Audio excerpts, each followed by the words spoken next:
the Jeff Meacham Network's Multiverse of Media. For over 15 years, the recognized symbol of excellence and the standard bearer in coverage of sports and entertainment. It is Wednesday across the Jeff Meacham Network Multiverse of Media, and for the first time in a long time, that means it's time for our coverage of AEW DYNAMITE. Good evening, everybody. I am, of course, the founder, Jeff Meacham, the West Coast Professor, whatever you want to call me this particular week. I just saw your message, AJ. I will definitely get that in there momentarily. I am joined by our current AEW commentary team, Simple Man Noah Foster, the Renegade Renegade of Wrestling JJ Williams. Gentlemen, it was decided we are going to do this thing. We're going to watch this thing because conceivably, this could be the final time that the man called Sting wins a championship in professional wrestling. But that's not the only thing on this card tonight. Gentlemen, how are we doing tonight? I'm doing pretty good. You're absolutely right. It's not the only thing on the card, but it is the main reason that we are here this evening. You know, Tony Khan's announcement is going to be what it's going to be. Timeless Tony Storm versus Red Velvet, I'm sure will be a banger. Yes. Swerve Strickland versus the Hangman Adam Page. Winner gets to face Samoa Joe at Revolution. No doubt will be a show stealer. Oh, yeah. Chris Jericho versus Konosuke Takeshita, I'm sure will be insanely intense, considering the blood feud that Jericho's got going with the Callis family. Mm-hmm. But all of that pales in comparison to the fact that we may see Steve Borden, the man called Sting, for the final time raise gold above his head in victory, having claimed his last championship in professional wrestling alongside his longtime AEW tag team partner, the one, the only, the Daredevil, Darby Allin. Well said, JJ. Thank you. You know, I try to take a page out of the Simple Man's book every now and again. I mean, again, I'm just the guy that just flows through. You're here for the jokes and add elements to the story and also your color commentary, and I always appreciate it. But yes, Jeff, Jeff Multiverse of Media, it's Wednesday! You know what that means! We are here once again to cover a very special loaded night of AEW DYNAMITE, where we are nearing showtime for the final time, but we could literally be calling the last golden accolade of the icon.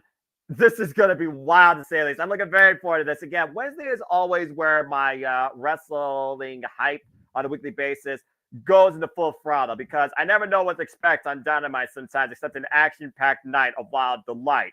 Now, Tony Khan nonsense aside, that still doesn't take away my joy of professional wrestling.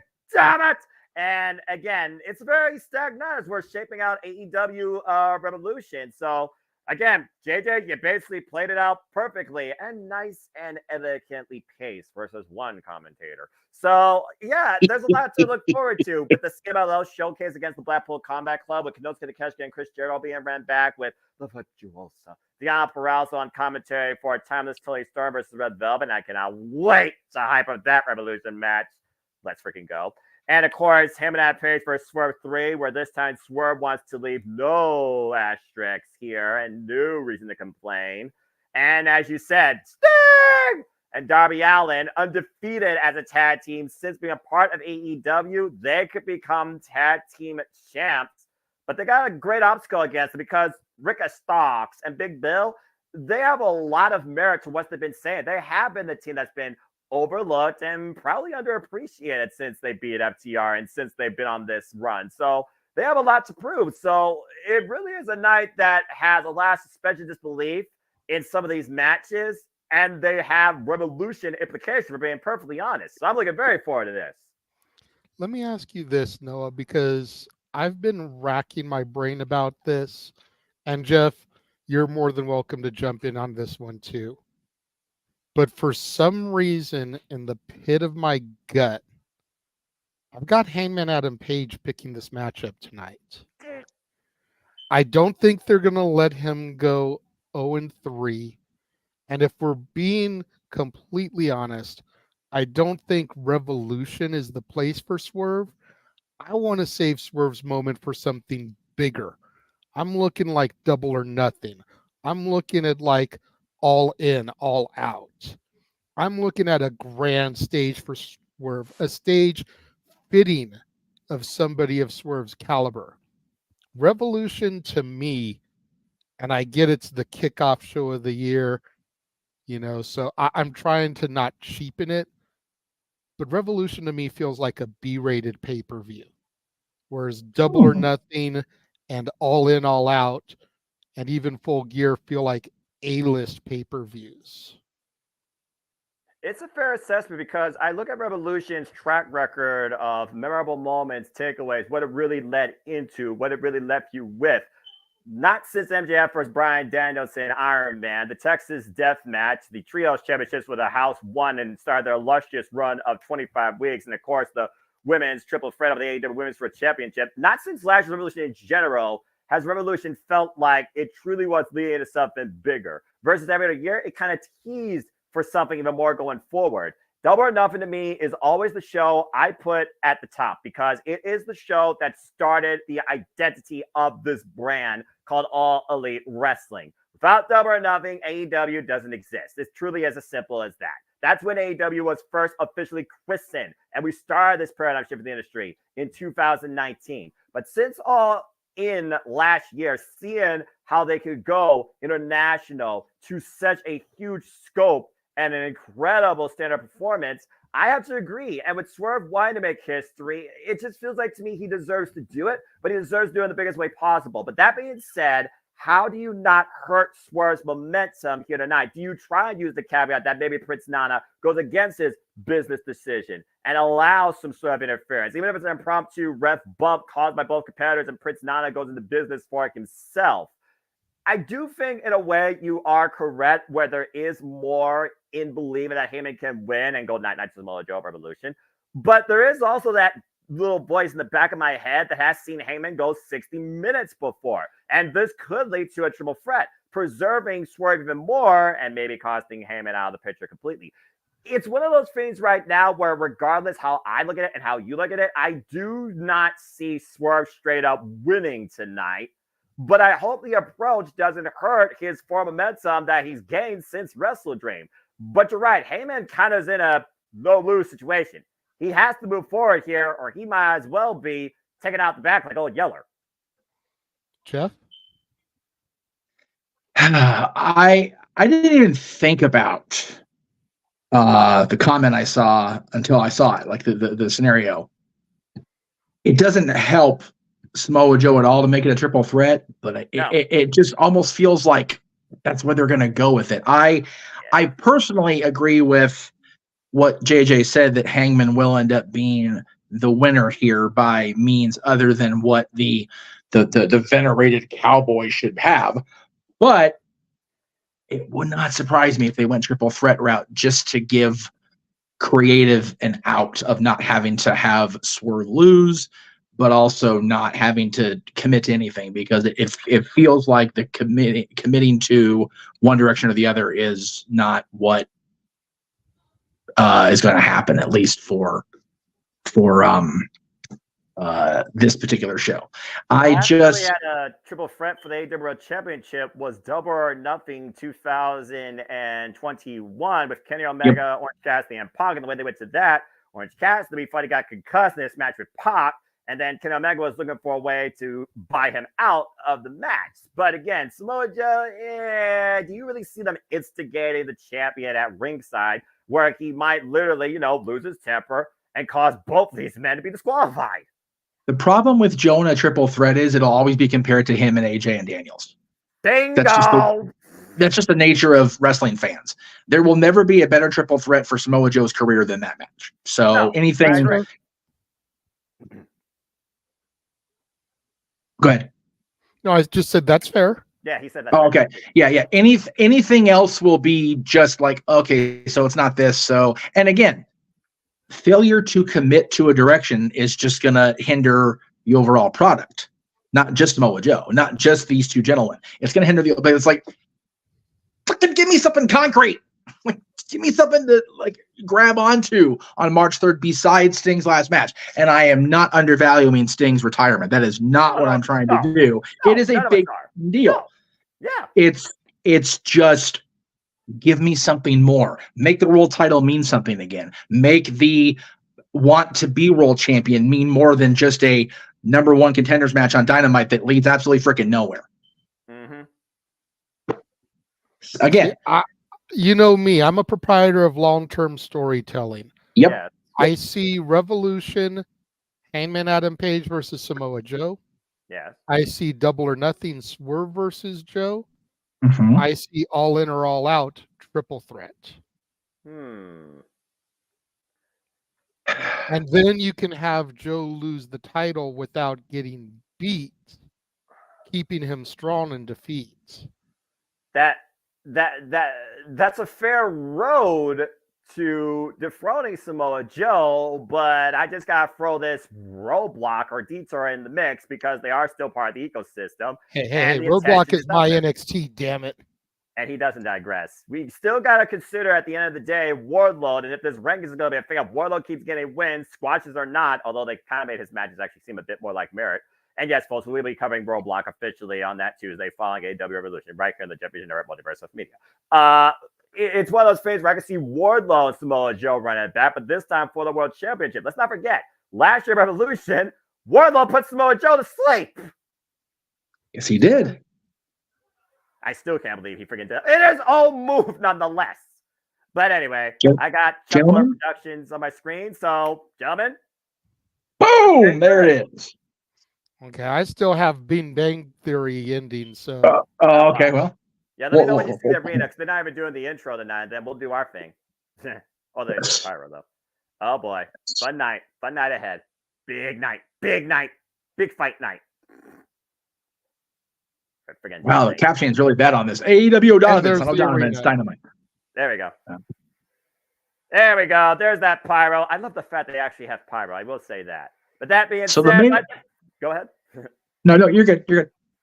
I was just going to say once again to everybody, it's Wednesday. You know what that means. Virtually from the Footprint Center in Phoenix, Arizona, we are live across the JMN Multiverse of Media once again on a Wednesday night, bringing you coverage for a stacked AEW Dynamite. Hello, everybody, and welcome once again to the JMN Live Watch Live events here at the JMN Multiverse of Media. You know what this is. For I'm the Super Fan, the voice of JMN, from a great professional wrestling, damn it. And my name is Noah Foster. And with me, of course, is my color analyst, the Renegade of Wrestling, JJ Williams. And it looks like JJ, we're kicking things out with short streamers, Heyman and Page, right now determined the new number one contender for the AEW World Championship to face the champ at AEW Revolution. Are you ready to go tonight? I am ready. Why does Adam Page with that mustache look like freaking Dax Harwood with long hair? I'm surprised you didn't say Madden up here because that's what everyone else has been saying. But hey, mustaches are in style, and I approve. Anyway, Cowboy Shiznak in the building. And shout out to everybody in the chat. I hope you enjoy our coverage, our conversation, our reactions, and our coverage. Please like, subscribe, comment, tell friends, show some love. Give it a super sticker. Give it a super chat. And if you want to dictate the conversation, don't need to dictate it. Casting Studios.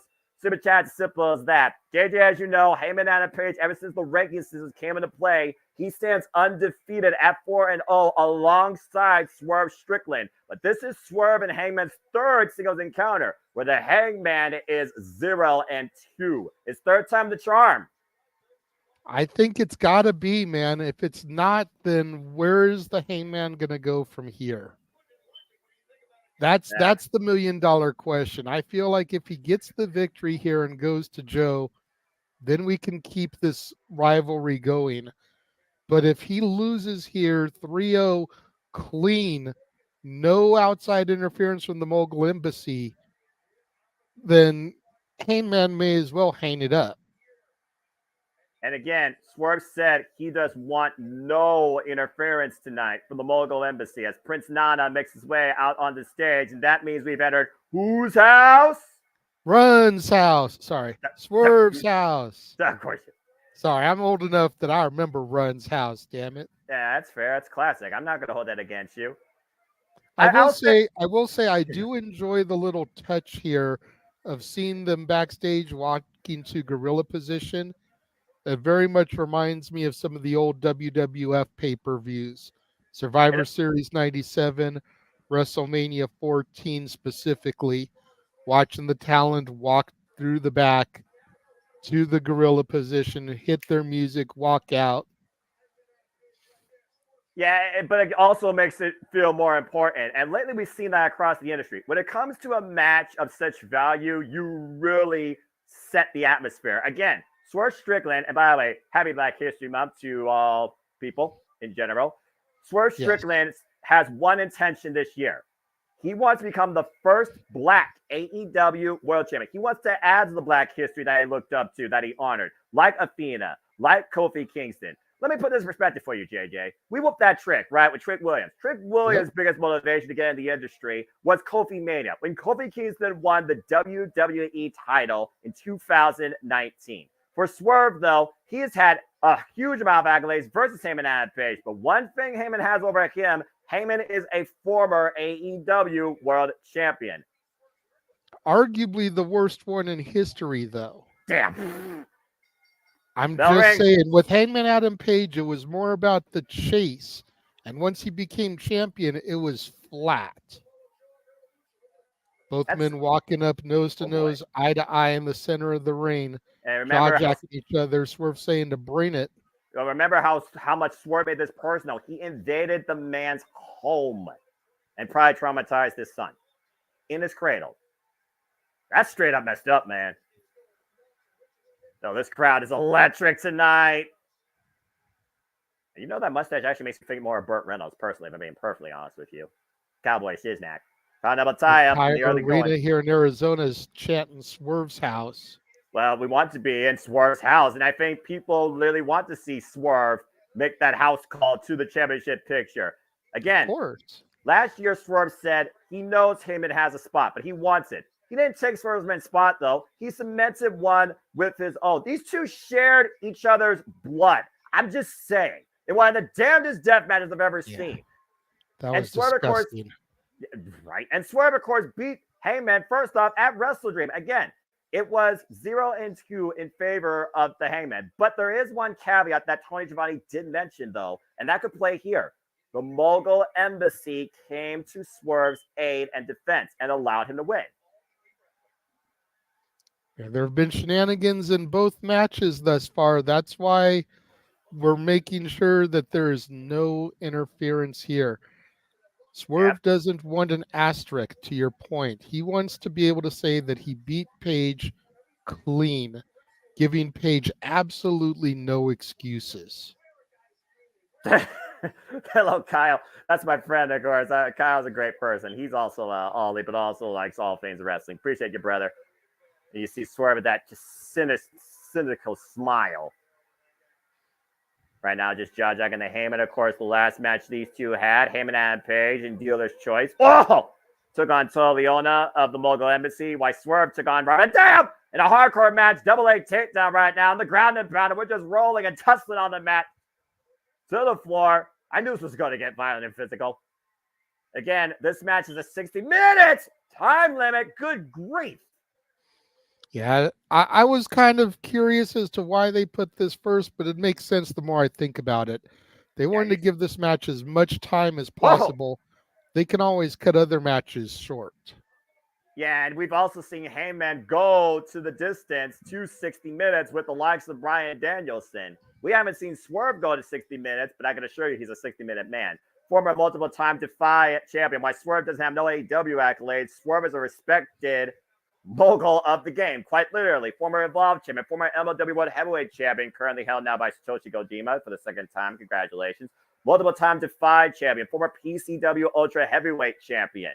Heyman and Page's only accolade, though, the AEW World Championship and Ring of Honor Trios Championships. Oof. Heyman and Page squared up against Swerve in the corner. Again, folks, we have a loaded card tonight. The Virtuosos on commentary during Rev versus Thomas Tony Storm. Trios match, Blackpool Combat Club versus CMLL. And Tony Khan kills airtime with a big announcement that could have been on the Twitter or Control Center or YouTube, but I digress. I don't digress. Gotta stop that. And Chris Jericho takes on the Alpha, Konosuke Takeshita, in what is a rematch from DDT Pro. We'll talk more about that later on. And of course, in our main event, tornado-style tag match, JJ. It is Ricky Starks and Big Bill defending the gold against Sting and Darby Allin. Yeah, the fact that it's the main event, man, just makes me think even more that Steiner's walking out with gold. If they threw it mid card, I'd question it. Right? But main event, man, you've got to assume that Steen is coming out of there with the belt. Oh, Big boot by Swerve there, taking the Hangman down. that will twirl that mustache a different way. Good grief. Good flexibility. And we talked about Swerve, his flow, the way he flows and wrestles in that ring. There's a different, unique hybrid style to him, unlike most people in All Elite Wrestling. He really is a standout. Yeah, no doubt. I didn't know much about Swerve until he came to AEW. Oh, my. Because I wasn't watching your NXT when he was really over there. That's fair. But I've been impressed with Swerve ever since, him and Keith Lee were teaming up over here in AEW. And then the heel turn, this whole run he's been on, very much been a Carmelo Hayes syndrome with me and Swerve, where just the more and more I see him, the more and more I respect him and his ability. I'm going to put you on the spot here, JJ, just for a moment. We got Roadblock and Revolution in the same week. Are you going to swerve more or are you going to whoop that Trick more, despite right now Trick Williams being in the hospital? Well, we got to see if Swerve even makes it to Revolution. If he loses here tonight, who knows if he even makes it to the card. That's fair, but also we've seen Swerve in a more dangerous man when he doesn't get what he wants. Again, if he's willing to go to Hangman's house, when the Hangman cost him a chance for the TNT Championship against Bryan Danielson, what the hell would he do here if he loses to Hangman in any way but clean? And even then, he still might not be able to take it. Swerve goes down hard. Swerve up there, yeah, up the turnbuckle. Yeah, again, you see the whiplash effectively down. Heyman just squaring off against them right now. And I don't think we've even reached the halfway point of this match as far as rendering a man down enough for a 3 count. I think these two are still trying to empty out each other's reserve. They're just wearing away each other at this point. My back spasmed when I saw him hit that turnbuckle pad. Yeah, back of the neck, head, and like I felt the pain. There's like 7 points or whatever the chakras, right? Oh, jeez! And Heyman right now, literally getting his bum taken out by Swerve. What's inside? Trying to go maybe for a ground cobra here. Swerve trying to change position. Might be looking for a submission. I like how Heyman, though, is winding his base, trying to have a little bit more equal leverage. And again, you see Swerve trying to bring the Heyman down to the mat, trying to grab the arm.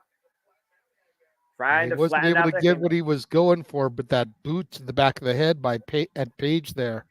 I thought I was going for like a modified like ground cobra or a full Nelson like submission, but instead I think he's looking to take an arm, shades of Penta Stemmiero. And let's not forget Heyman's best weapon is the buckshot lariat, but he uses the right arm for that. You see Swerve right now trying to attack the left arm, trying to hyperextend it, trying to pull it back. Heyman trying to resist and does so. Throws Swerve off. He was hyperextending that left one to your point, but the right one was bent underneath his body weight. Oh, just still clubs Swerve in the back of the head, though. So you got to imagine that was doing damage to the lariat arm as well with the way it was pinned under his body weight. Again, to your point, you still saw the torque that he was able to apply, though, just whacking the back of Swerve's head, sending Swerve face first into the corner, down to the floor. And again, Heyman could take a count out here. Victory could be found via pinfall, submission, count, or disqualification. And think about what's on the line here. Again, you become the #1 contender for the AEW World Championship, where Samoa Joe waits to kill you. Thank you.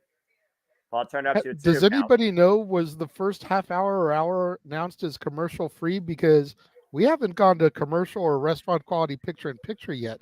This is a little bit rare for AEW. I know once the Blue Moon within the first 20 minutes, they don't do it, but honestly, it wouldn't surprise me if Madman Tony Khan did that tonight out of nowhere and announced it on the Twix. But of course, I don't have notifications. I have no idea. Oh! Jeff, can you double check that since you're in the production room? See if there was an announcement about the first half hour being commercial free. Heyman bringing the count right now as Swerve was driven head first into the barricade, and once again Heyman going out for further damage. Again, since Samoa Joe became AEW champion, he says there's a new sheriff in town. Things are going to change around here, and then the ranking systems came into play. Oh God! What do you think about the ranking system being back?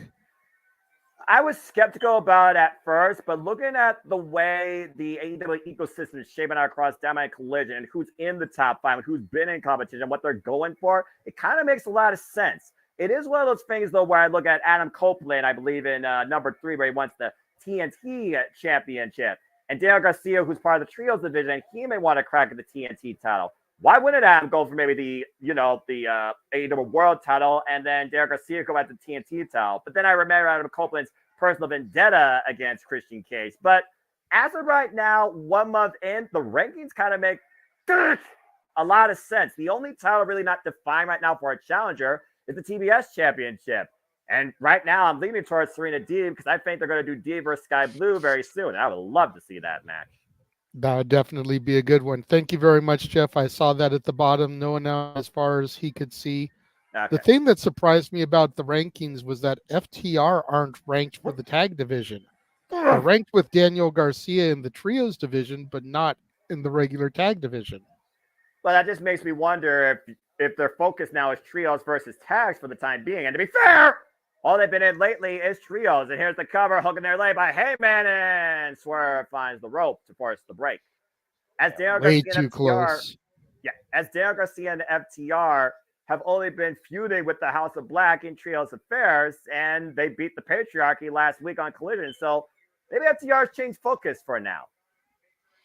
Doesn't mean they can't, swerve, pun intended, into both the tag and trios. Why not go for more gold? Even FTR says if Daniel Garcia wants to go for the TNT title and the trios go with them, they welcome it. Heck, top guys had 3 sets of tag champions at one point. And by the way, folks, in case you don't know, there is also, and that was announced because I do remember reading it. Thanks, King. Shout out to my buddy King at ATW. There will be an overrun tonight, so take that for what you will. O'Connor roll by the Hangman. 2 count as Swerve pushed him off. Uh-oh. Hangman outside the ring. Good skying by Swerve, though, but Swerve taking up and over to the Ooh. floor, lands shoulder first on the apron, I think. Yeah. Eesh.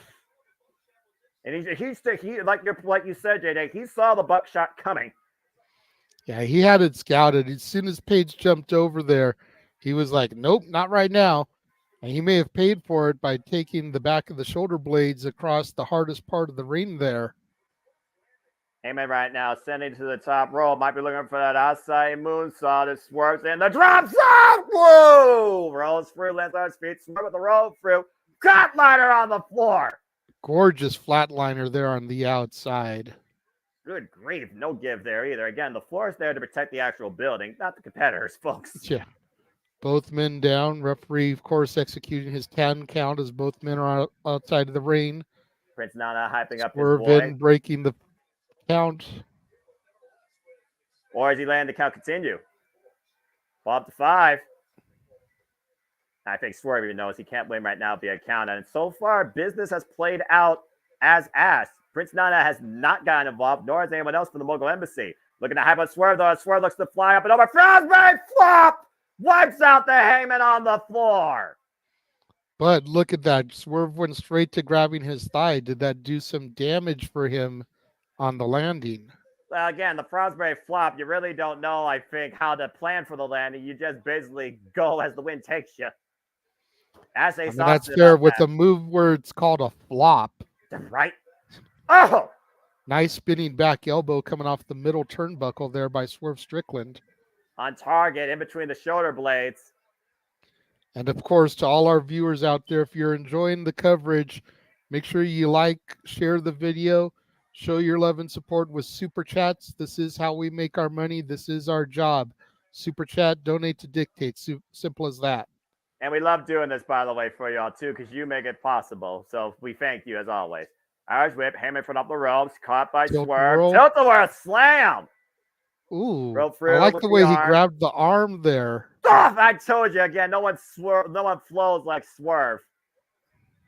Awkward landing on the back of the neck of Heyman there, and you see Swerve right now, the look in his eyes. Uh-oh, might be looking to make a house call. House? And whose house? There's the house call. Ding dong. Hello. Here's the cover. Hooking the far leg and a 2 count. Oh. The determination and the pride still in the Hangman there. That was center of the ring. There was no way to get a rope break or anything. Hangman had to dig deep for that kick out.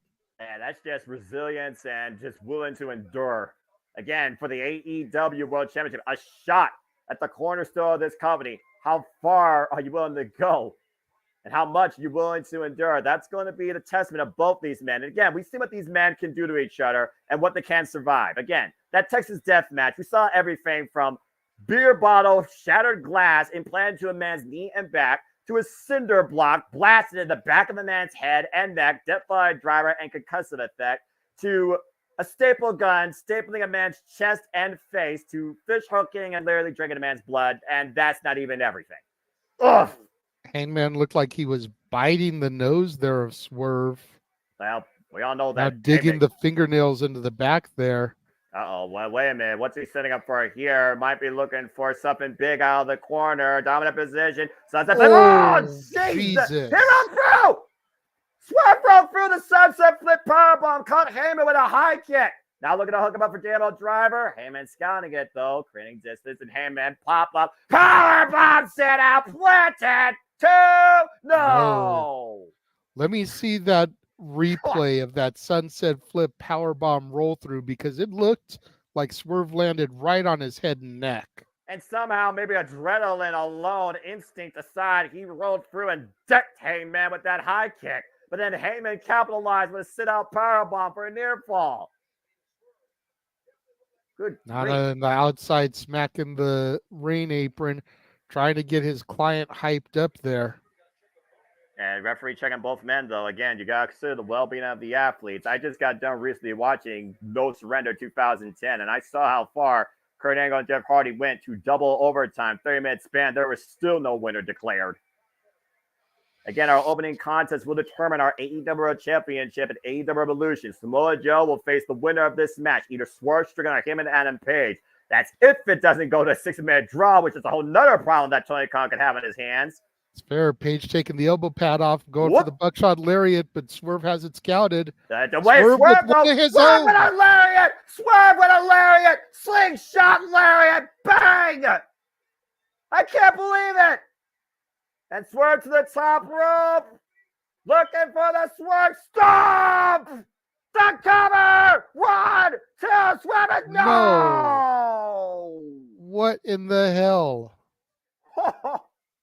Swerve with a buckshot lariat of his own, followed by the Swerve stomp, and he still can't put the Hangman away. That was a beautiful Swerve slingshot lariat. I've never seen him use that before. 2 and 9 attempts with the Swerve stomp combination follow-up afterwards, to your point.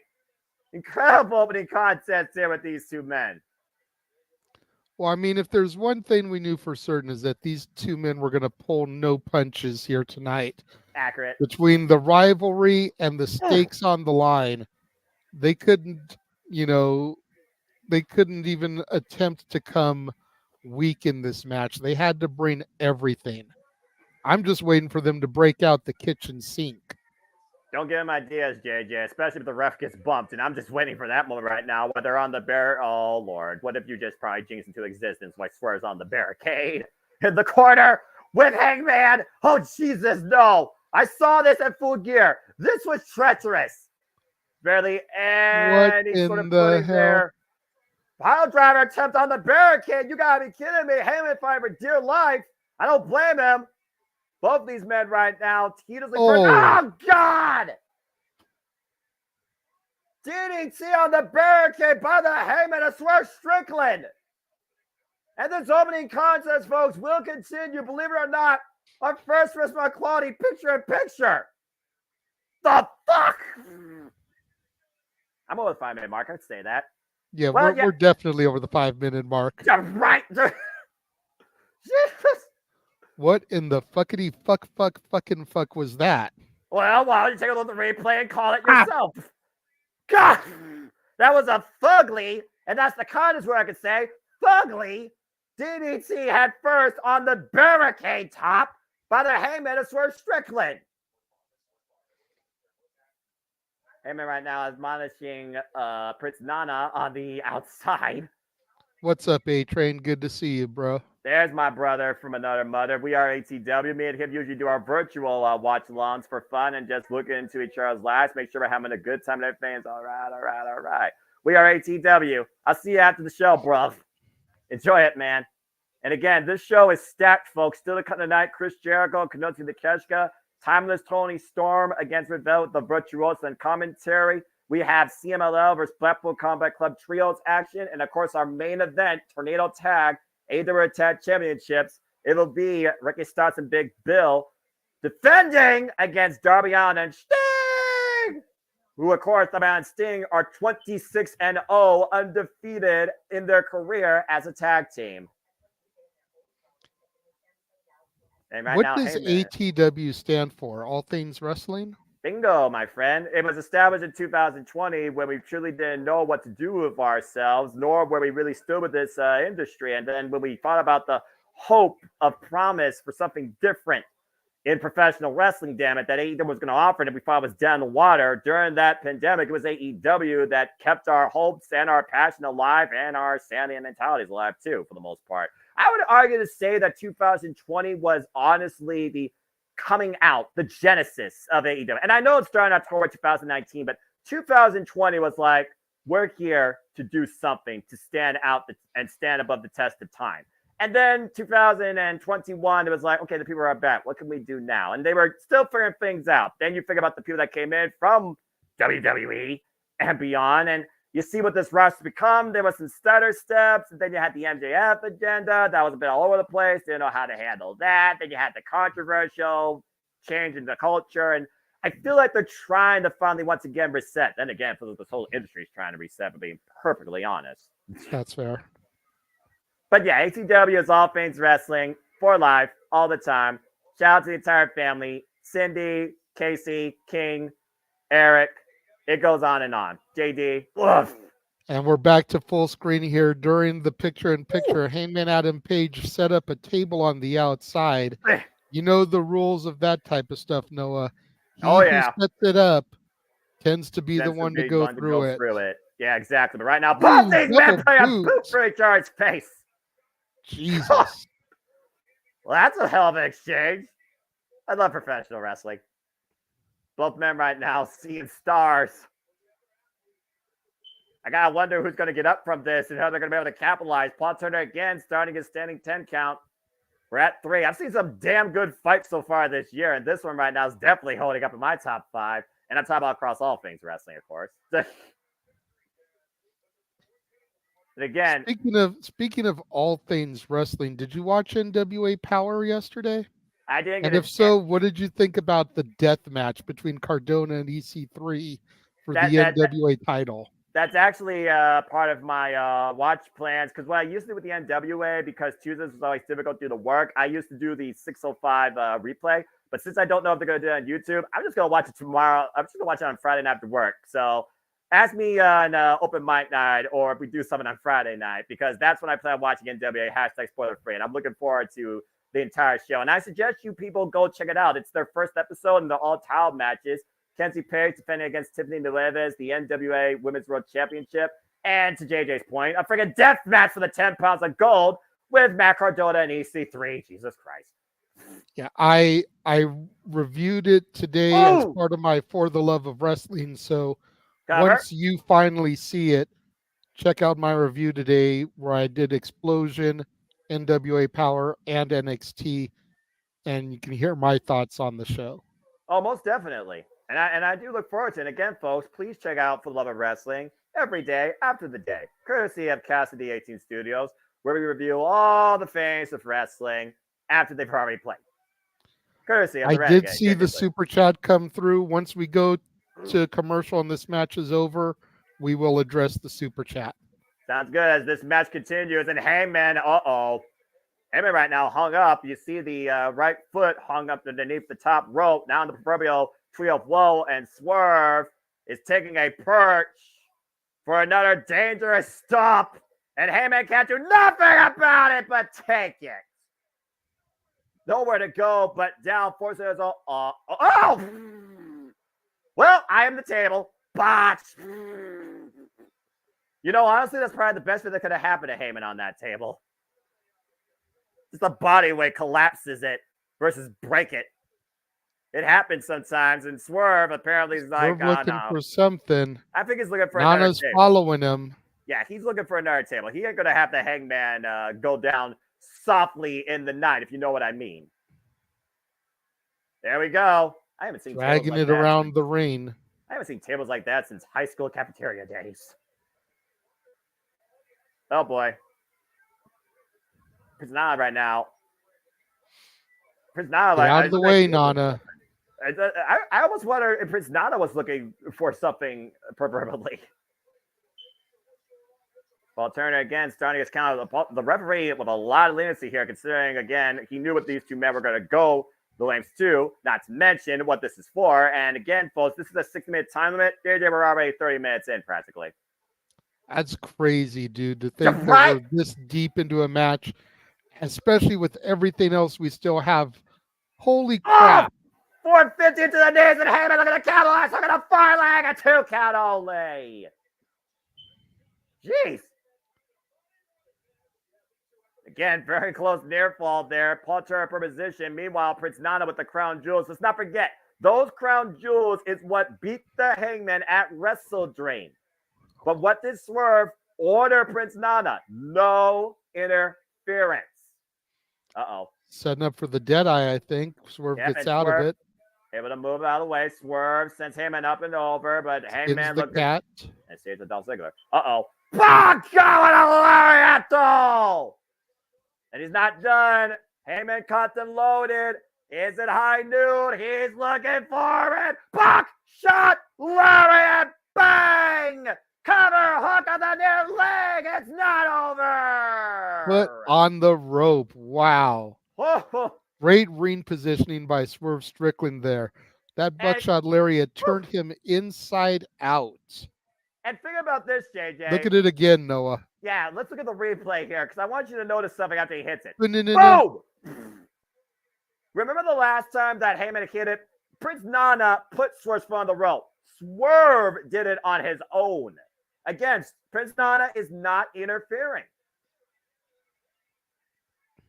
Both men now on the apron as this match continues. Number 1 contendership for the AEW World Championship. Heyman and Page versus Swerve 3. And Setting you have again. Oh, no. Deadeye. Deadeye on the apron, the hardest part of the ring where wood meets steel across a LED beam. Gum.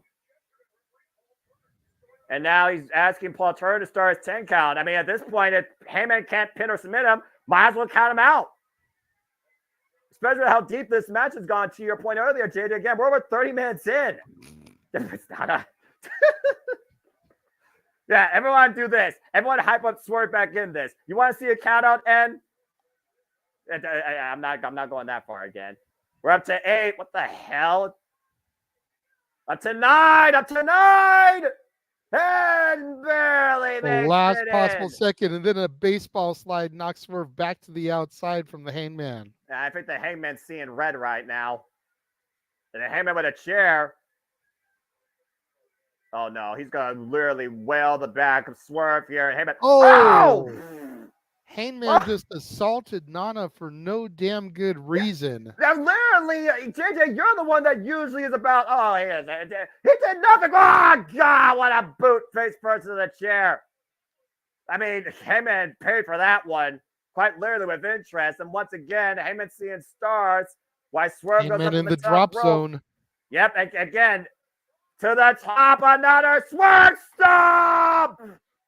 But look at that. Swerve's grabbing his ankle. Uh-oh. He may have twisted it on the landing there. Yep. He couldn't even go on the cover there, to your point. Slow to capitalize. But he might be looking for that JML driver, the pump handle. Can he hook him up? Nope. Heyman follows through. Oh, God! He just twisted the ankle. I mean, Dragon Screw legs would suck. I don't imagine how bad that must have sucked. How about buckling a man's literal vertical base? Heyman, of course, aware of the tweaked ankle and is explaining it now after the Swerve stomp. And now Heyman again. Uh-oh. Remember, Swerve set this table up, so it's Swerve's turn to go through it. And once again, Heyman grabbing the leg. Hurry. Desperation move right now. Meanwhile, out the ring post, and Heyman right now, while Swerve has him hooked from the apron. God, from the table! Holy shit, Noah. By Swerve Strickland! Swerve just hit Heyman with his own deadeye through the table, trying to get him back in the ring so he can capitalize here. I mean, at this point, just pin him. No, he's going to go for another Swerve stomp. Third time might be the charm, Noah. Or he might be going to the well one too many times, especially on a bad ankle, JJ. And again, looking for that stomp. Is it the final stomp? And Heyman gets out of the way while Swerve collapses and eggs. Out of the way and right to the outside. Heyman looks like he's setting up for another buckshot lariat. Oh, crap. He's got another bullet in the barrel. I have a feeling if this one hits, we got our number one contender. Look at the eyes. Look at the eyes. But, oh, got hook. Swerve. Got Heyman. JMN driver. But again, the ankle. And Swerve solidified him, hit the leg of the cover, and Swerve has done it. Swerve. No, the bell rang. What? Wait, what? Hold on, wait, did the bell just rung? What we got? What happened? Time limit is expired. It was a 30-minute time limit. Folks, this match is a draw. What the bullshit? fuck? Bullshit. 5 more minutes. We need 5 more minutes. Come on. Tony Khan, you need to fix this shit. We can't end this like this. He literally had him dead to rights. We need an overrun. Oh, hold on. 4 minute, Mike. What? Uh-oh. Oh, boy. He says no.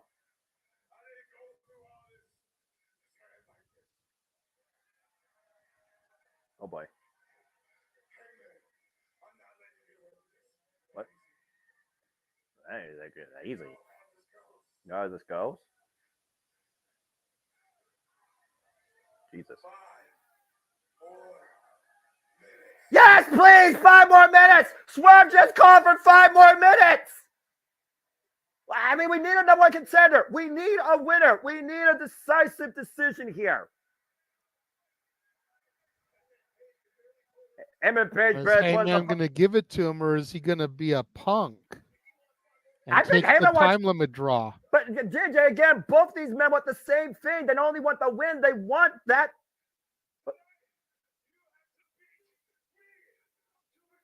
Tonight it beat me to become the number one contender. Yeah. And he didn't, and you didn't beat him. And Swerve, you didn't do it. Neither did you, so you're both eliminated, right? You will not be the world champion for your is over. Wow! Rolling out of the ring and walking off like a punk ass bitch. Heyman Page refusing to give Swerve that 5 minutes. What? Hold on, turn Giovanni.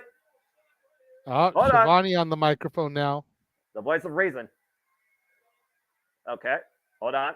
We're not done yet, folks. This is not done. Yes! Because we now have. Yeah, we have 2 number contenders. We need to solve this shit. Uh-oh. Fuck! What? God damn it. It's a triple threat officially! A revolution! It's Samoa Joe versus Heyman Page versus Swerve Strickland for the AEW World Championship! Oh, shit! Massive announcement by Tony Khan. Heyman doesn't get his way, and Swerve moves 1 step closer towards achieving the history he's always wanted. We have a triple threat, folks. Bullshit. I agree. That's terrible. Damn it! Why did I say it? Why did I say it? I knew it. I fucking knew it. It's commercial. I'm gonna talk real quick before you talk about Super Chat. I fucking knew it. This is my company. This is my freaking professional wrestling. Damn it! I booked shit better than Tony Khan. Even I wouldn't have done that shit, but I knew he was gonna do it.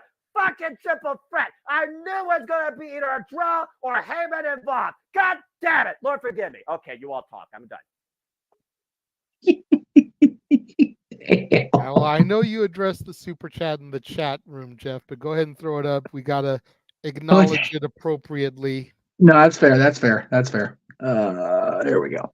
So, yes, we will be covering reactions. Walter Cruz, our buddy at Rager Wrestling, will be doing I guess a watch along would be the right term for it. Even not really a whole lot to watch along except people talking, which I guess we do for promos and Hall of Fame. So that will be during the presser tomorrow.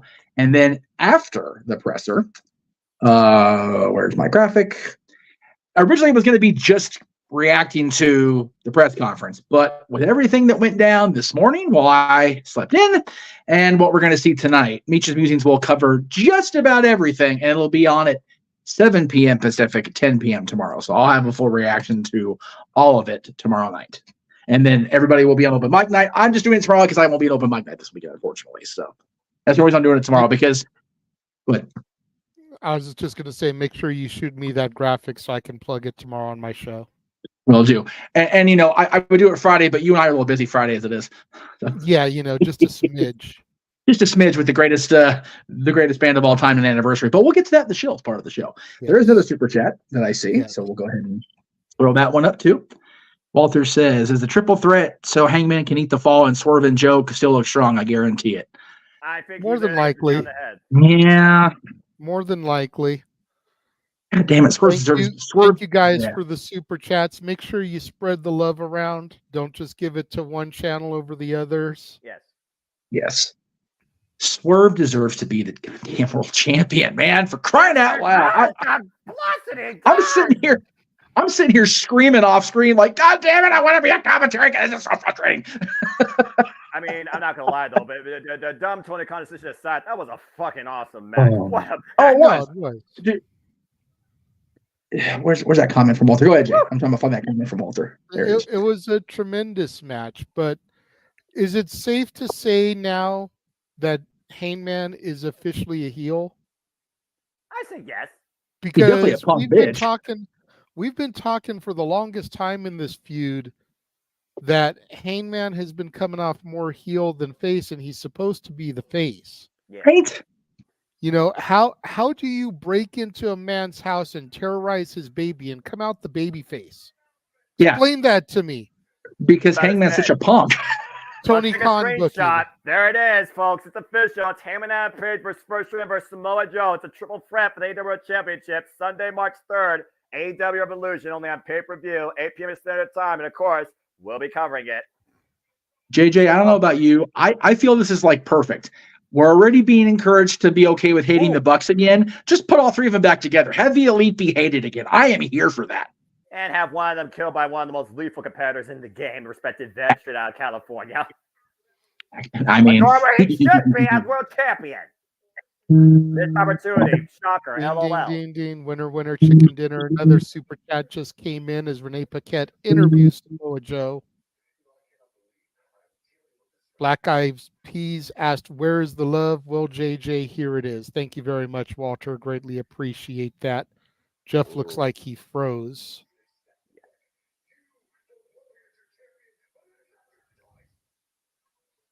I think Samoa Joe is arguing with Tony Khan. Yes. Oh boy. Oh.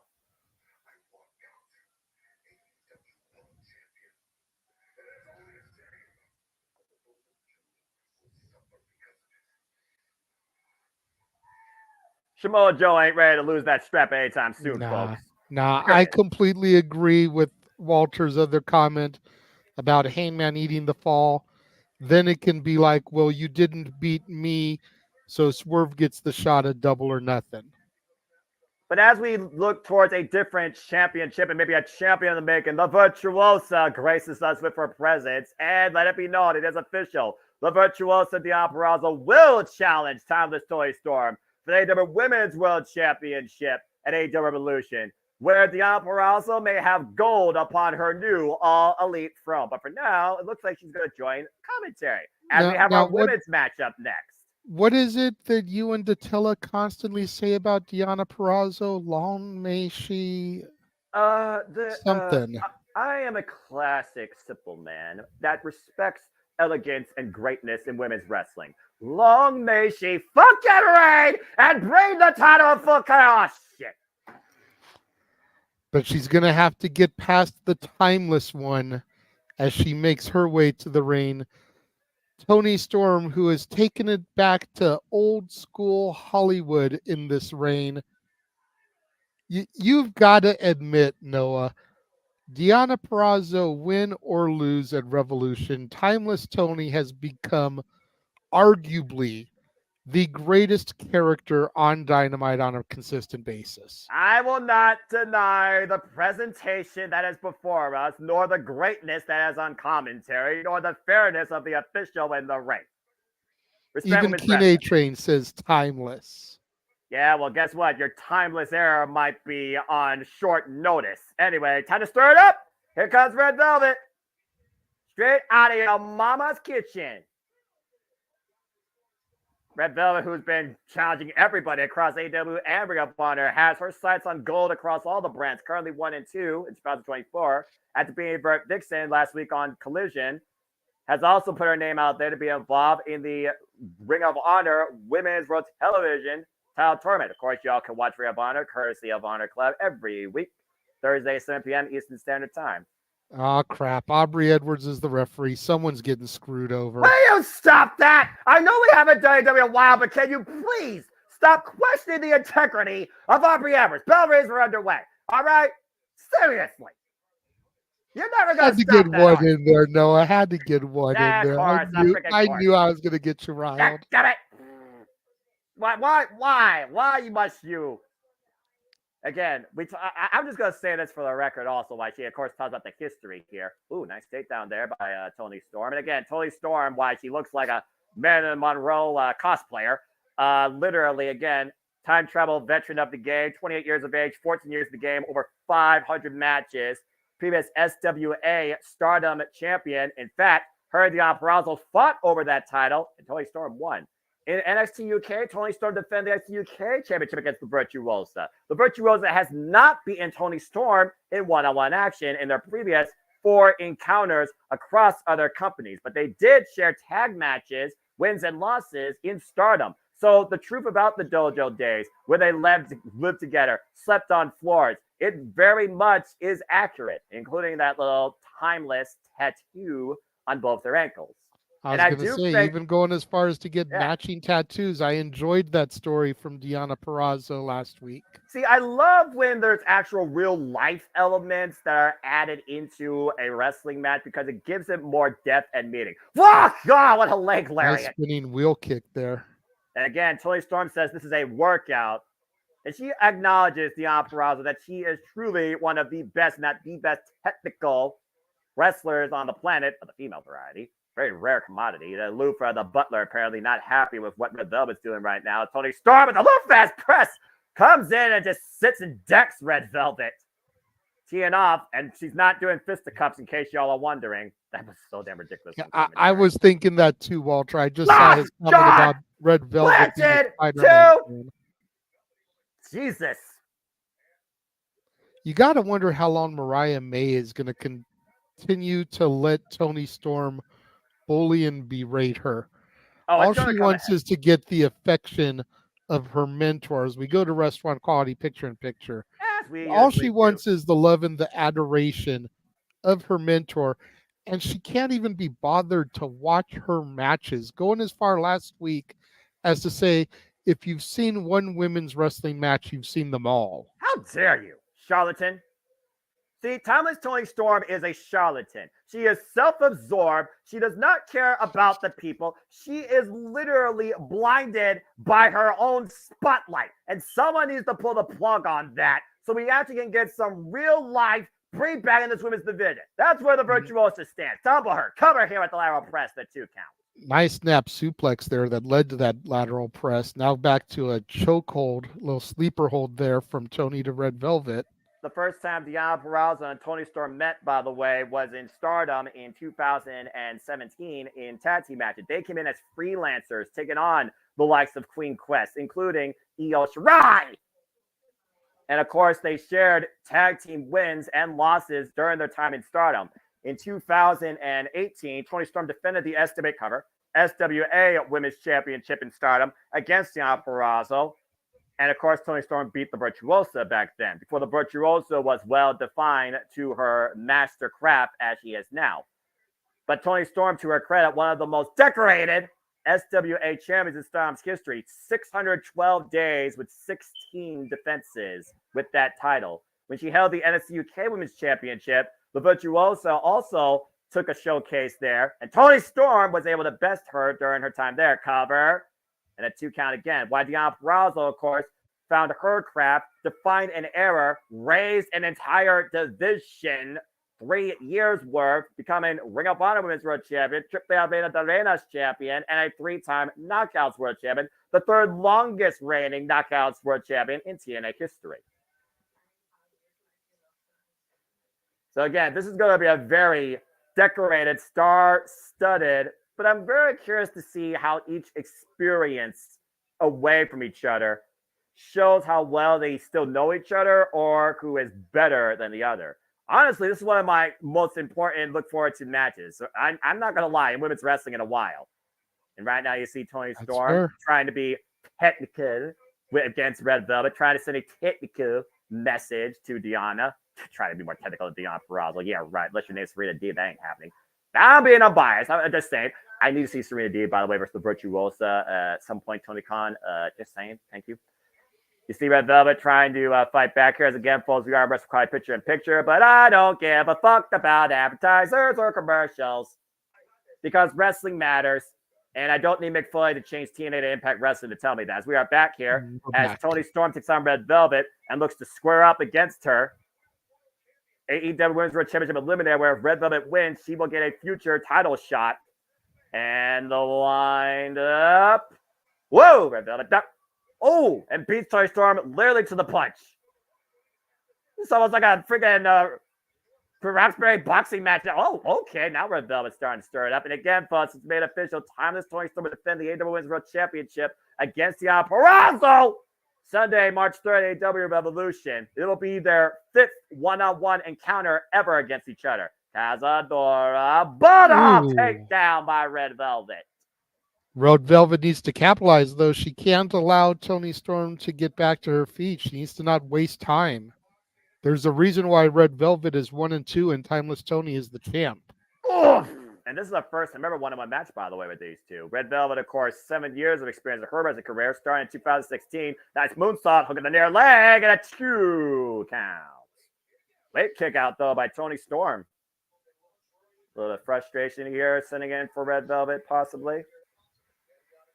Toni Storm, of course, has been our AEW Women's World Champion, particularly Timeless Women's World Champion now, for 82 days. Velvet closed the gap with a trip up by Toni Storm. Meanwhile, Toni Storm creates distance. Lights, camera, action. Oh, God, the hip attack. Damon asked for a close-up that time. That whiplash effect. And there's the DDT. There's the float over, too. That's a whoa. I'm sure your brother, Keen A-Train, would sign up to take one of those hip attacks. Weak-minded simpleton. Toni Storm right now. Oh, please. You'd take one if it was the bunny. No, I wouldn't. And you leave her out of this. You stop that. I will not, because you know I'm right. No, you're not.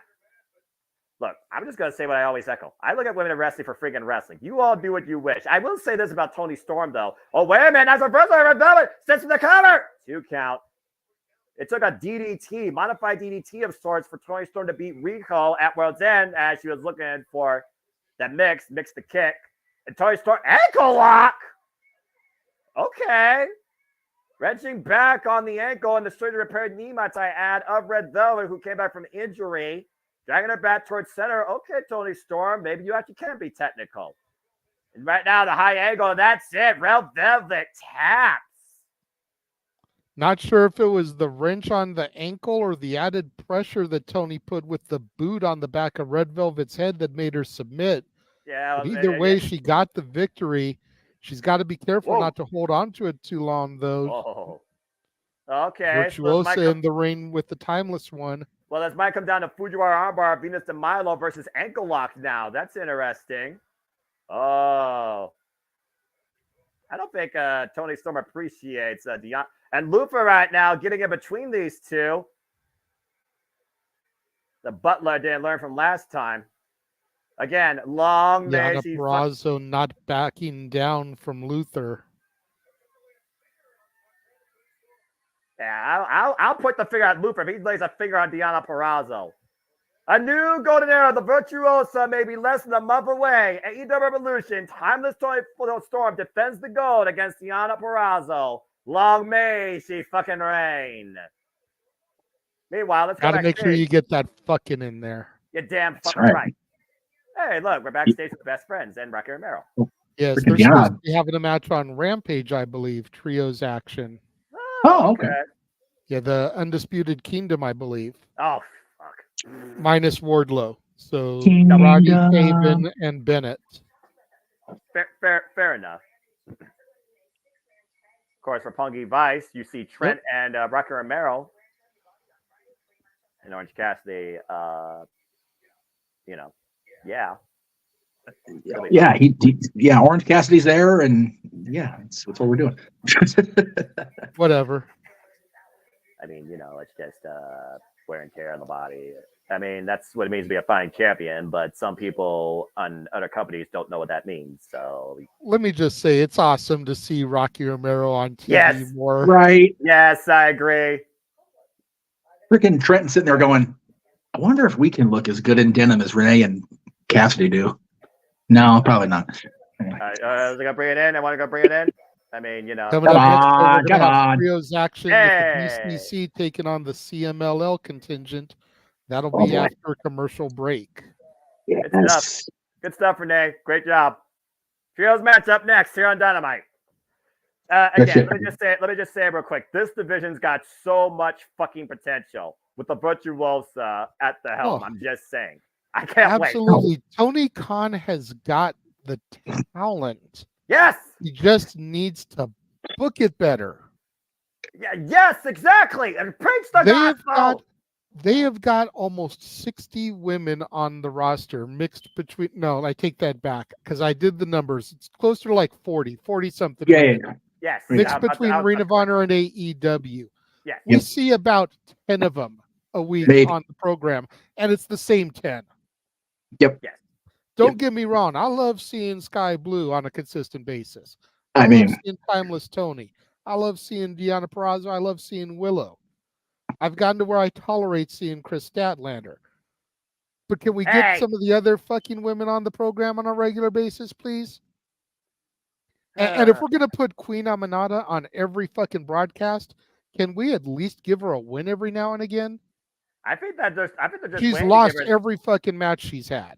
Yes. Ring of Honor, too. She only win a Ring of Honor either, which is frustrating as hell. And she's actually had mixed performance in Ring of Honor, but to your point, great showcases as of lately, but the result is what we're looking for. And it's almost like they're waiting to give her that result, then give her that all-in graphic like they did with the Bounty Hunter Brian Keith this past Friday, by the way. And I'm glad he deserved it. That guy is phenomenal. So that was such a moment. It was. That was really cool. Such a moment. I pointed out on my review to that. It wasn't even as much about the match with Eddie Kingston as it was the moment afterwards. That was very cool.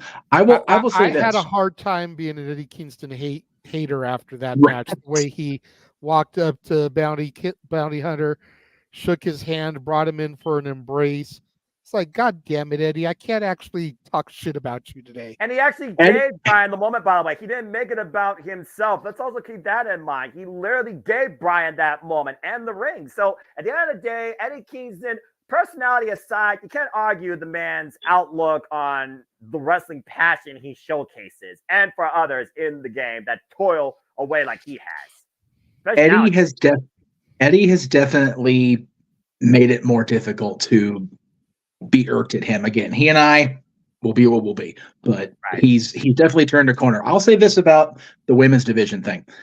There was a great episode of I Love Lucy, and I think they were all great, but for being honest, but where the Ricardos and Merchants went into business. The Ricardos had the name. The Merchants had the know-how. The Ricardos had the name. Tony's got the names for this women's division. Just needs somebody with know-how. Mm-hmm. Like, seriously, it's not difficult to book. He's got the financing. And to Matthew's point, whatever outside the Footprint Center here in Arizona. Go ahead, Jeff. Make the rest of your point. Whatever comes of this news with Scott, if it's not Vince level news, he is ideally suited to book a women's division. He's shown that. Absolutely. So there you go. Absolutely. All right, time for a little carnage, folks. Have fun. Yes. BCC You know what? making their way to the ring to the sounds of John Moxley's theme. Well, I mean, at the end of the day, they are three wild things, JJ, and how eloquently put by Jeff. Yes, folks, welcome into the second hour of AEW Dynamite, by the way, as we start out with violence, Blackpool Combat Club and Trios actions, looking to show CMLL what being elite, what being real is truly all about. Let's not forget, they're making their AEW Trios debut, by the way, this year, after we've seen Bryan Danielson and Claudio Castagnoli and John Moxley and tag and singles affair. I mean, hell, Bryan Danielson started off the year, Physical Tsuchika Okada at Wrestle Kingdom, why Claudio Castagnoli and John Moxley's been feuding with St. Taylor Promotions. But it was last week, Wednesday, when John Moxley saw the CMLL contingency, and they kind of wanted to make an welcome, like a bunch of outsiders, into their facility. And John Moxley was having none of it.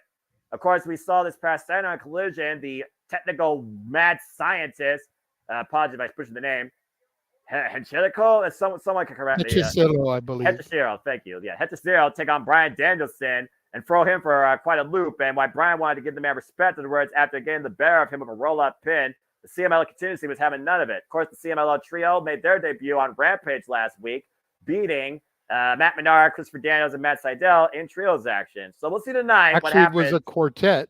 They had Cool Hand Ange in there, too. That's right. I'm so used to the three because I've only thought about the three here. That's fair. But again, if anyone's going to back up their claim about what being the elite truly is, and this is all elite wrestling, not the other place, it's these three men. You see more of the CMLL. All right. Mystico sitting in the middle there, of course, better known as Sin Cara from his run in the WWE for the former and stateside. Yeah, about to say. CMLL, by the way, the oldest promotion in Mexico. Of course, we've already seen a couple of these men in action. Yes. I gotta be real with you though. Hechicero impressed the hell out of me Saturday night. That was ridiculous. Same. Balador Jr. Yeah, we've seen all of these guys in action. These were the three. These were all three of these plus Mystico were in the action against Daddy Magic, Cool Hand Ange, Christopher Daniels, and Matt Sydal. Balador Jr., 26-year veteran, former NWA World Historic Champion. Mystico, like you said, former Sin Cara, 25-year vet, World Trios Champion at CMLL, Azteca Champion, six-man tag team champion, and of course, Hechicero, 22-year veteran of the game, a CMLL World Heavyweight Champion. For those that don't know, CMLL, better known as Consejo de Lucha Libre, a promotion that started back in 1933, honors the art of Lucha Libre still to this day. And they have a continued working relationship, particularly with New Japan Pro Wrestling. There you go. Walter with the hot take here. Sin Cara is not even in the match, and somehow he'll get an injury tonight. Damn, that is harsh. That is harsh, dude. Ouch. Goddamn, Walter. Out of line, but probably not wrong as the bell rings and That's we fair. get the action going here. Yeah. Let's go ahead and kick this six-man tag off. And for those that don't know these CML superstars, you can see more of them involved in Fantastica Mania and New Japan World. They've also been involved on NJPW Strong pay-per-views in the past, such as Resurgence and Lone Star Shootout. It looks like we're kicking things off with that Collision Classic revisited. That's Sarah and Bryan Danielson. Try to pick the leg, Bryan Danielson. Though. And by the way, I also want to put this in perspective. This weekend, by the way, Bryan Danielson is taking on Zack Sabre Jr. in Osaka on Sunday. Jesus. They're running it back, JJ. They're fucking running it back. I know Noah will be watching that. If it's during open mic night, I apologize for my Tourette's in general. Modified. Oh, look at that. Modified bow and arrow sorts here. Brian got to be careful not to get his shoulders down. Reverses out of it. And, of course, Hechizero known for that mad scientist alchemy of sorts. A technical wizard. And the way that he just moves his body and able to just, find a... You see the bruising on Bryan Danielson's elbows. Good grief. Especially a man of his size. Like, he is not a small dude. When you think of luchadors, you think about tiny guys. Body struck Credo. You think about Juventud Guerrera. You think about Rey Mysterio, Psychosis. Yeah, see. This dude has got some meat on his bones. He is not a tiny tot. I mean, again, we talk about... Jesus, look at the way he's rolling Danielson around the ring there. And going for the cover, hooking the legs. Oh, my goodness. Hooked both arms, by the way, with a single leg. Hechicero impressed the shit out of me on Collision. He's still impressed. Doing it again right now. Can I get Hechicero versus Orange Cassidy? Uh-oh. Claudio Castagnoli coming in. Here we go. This is about to pick up. Ooh. How about Hechicero versus Ospreay? Okay. I'll take that. And again, still so much more to come. Look at the size difference to your point. I feel bad for Mascara. Oh, ouch. Murata just fires the first shot, and Claudio's like, okay. Brush his shoulders off. Well, actions speak louder than words, and Claudio's action says a whole lot right now. He's just stepping into it, and Claudio's unfazed. Oh, there you go. Bumps the foot to drop the big man down, up and over. Don't blink, by the way, folks. Again, we know that this young man has the speed advantage. Meanwhile, taking Claudio up and over. Claudio with the strength, though, able to prevent the Casadora. Oof. Oh, God. The back heel trip. Again, Claudio goes, He's a super freak of an athlete. I'm just putting it out there. Monkey flip. Oh, my gosh. Wow. Bounce on the top rope with the moonsault. Looking for the takeover to Harris. And catches Claudio and sends him to the outside. I want to see Claudio do his swing on Hechicero. How many revolutions do you expect in Spanish? At least a dozen. I don't know what 12 is in Spanish. No, Walter. We'll see. Oh, fair enough. Tad Evaldo Jr., an enemy, particularly of regular male, Tad John Moxley. And this was the guy that John Moxley first instigated, by the way, last week, Wednesday. You need to look at the series of matches that Evaldo Jr. had, folks, with the likes of Rocky Romero to really understand this guy. Just saying. Oh, God. Gets in the midsection. Thrown off to the side headlock. John Moxley sends him up the ropes. Meanwhile, handstand springboard. Whoop. John Moxley with a skeleton, though. That's the clothesline. And Evaldo Jr. takes John Moxley down with the Tejas to the outside. There's a question in the OMN group chat. Apparently, Noah, maybe you can answer this. Where's Wheeler Yuta been? That's a good question. I don't know if he's injured or not. I believe he's still Ring of Honor Pure Champion, but I haven't even heard Heino tell of him lately on Ring of Honor. I don't know. The last time I remember seeing him, I think he was defending the Ring of Honor Pure Championship, but I forget who. Oh, emotions boiling over here. Referee Brandon Martinez trying to gain control here. Golly. Vicious chop by Moxley there. Again, John Moxley right now and Volador Jr., the two legal men. Volador, though, again, outspeeding Moxley. Gaining distance off the ropes, and Volador up and over. Lands on his feet, though. It's weird to see a luchador without a mask. Yeah, right? Whoa, Tope Suicida! Like, we know how sacred the masks are to them, so he must have had one at one point and lost it in a match. Well, we also know in the art of Lucha Libre, sometimes when a luchador loses their mask, that's the end of their career as well. That's how sacrilegious the mask is. And we will continue the action here, and this match with some very combustible elements. And Restaurant Quiet, picture, folks. Stay tuned. Anyway, we've got a moment to breathe here. Yes. Docena doesn't in Spanish. Oh, okay. Thank you, Walter. But yeah, as far as Wheeler Yuta goes, I don't think he's been in action since losing the hook. Oh, God! For the FTW Championship during the 0 hour at the end of December last year, but I could be wrong. I looked that up. That's a good question. Tab made to Brian Daniels. And again, folks, if you are a fan of CMLL, if you are a fan of Lucha Libre, if you're a fan of professional wrestling, check out NJPW and their Fantastica Mania tour that's coming up. And also this Sunday in Osaka, it's Will Ospreay's last match in New Japan Pro Wrestling. Dog Pound Steel Cage, 5-on-5, 10-man action. It will be United Empire versus the War Dogs. We also have Zack Sabre Jr. versus Brian Danielson 2, where Zack Sabre Jr. says he will tap Brian out. And it's Kazuchika Okada versus Hiroshi Tanahashi for the final time. And so much more. Oh, God. Caught him with the buzzsaw kick. Cover, hook of the far leg, and a 2 count. What do you think about the mysterious video they've been showing on NXT lately? They showed it at Vengeance Day, showed it again last night. The whole 3 faces. I'm wondering if that's not for Kazuchika Okada, bro. Well, Okada's had that attitude of Inokiism. He's also had that attitude of fun. And at the end of the day, he's also one of the most serious final boss competitors you will ever meet in this business. He holds himself to that high of a regard.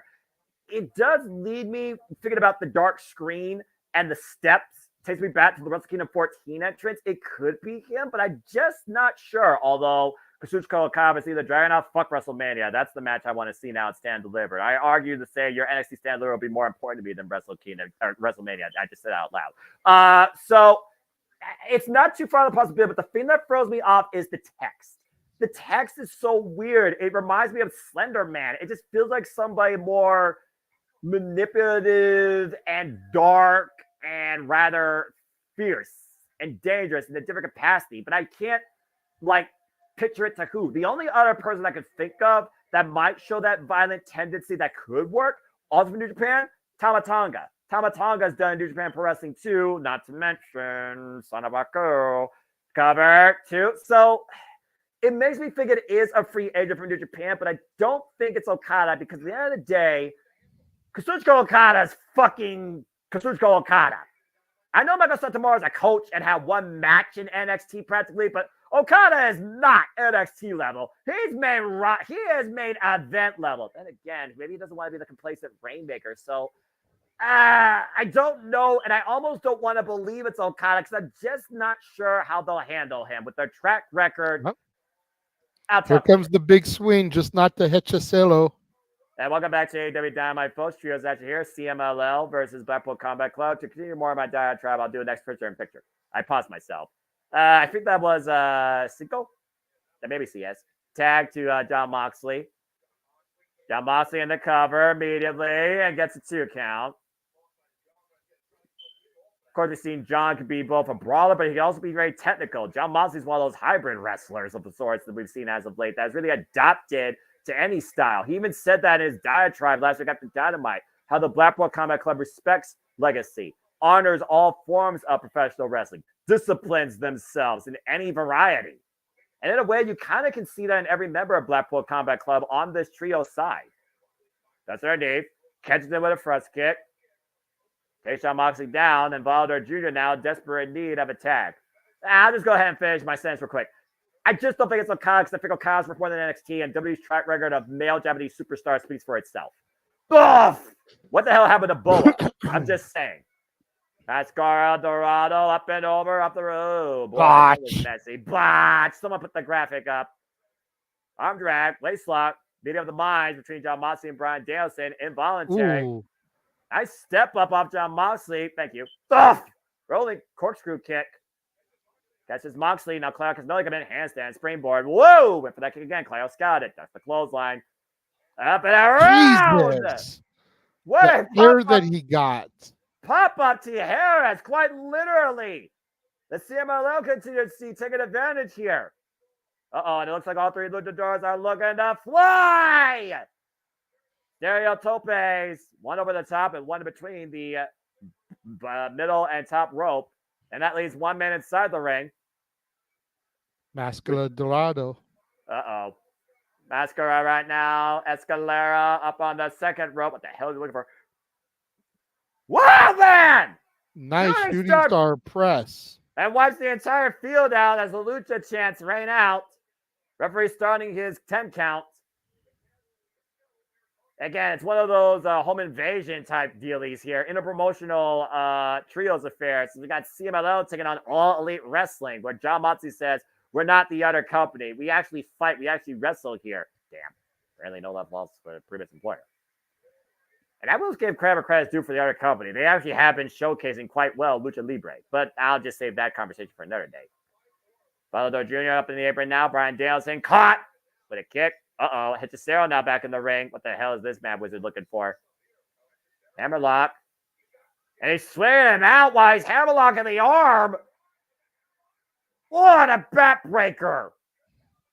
But Dorado still the legal man. Dorado to the top rope.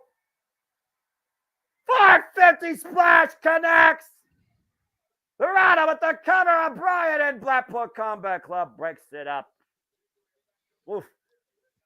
You know, that should have been a 3. The ref hesitated to get down there and count, and that hesitation cost the 3rd count. Yeah, I'm about to say. I love Danielson, but that probably should have been a 3 count right there. Yeah. Damn.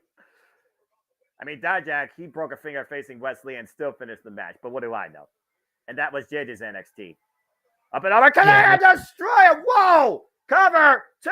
Actually, Sunset Flip Powerbomb, Code Red of sorts, excuse me. That was just really impressive, the rotation there. Press kick. Uh-oh. Meanwhile, backstabber. Keyword backstabber. But Sagone! Father Jr. knocked out by Bryan Danielson. Now Mascara. Lorraine Bryan in. Hechicero catching him. Now Hechicero up to the top rope.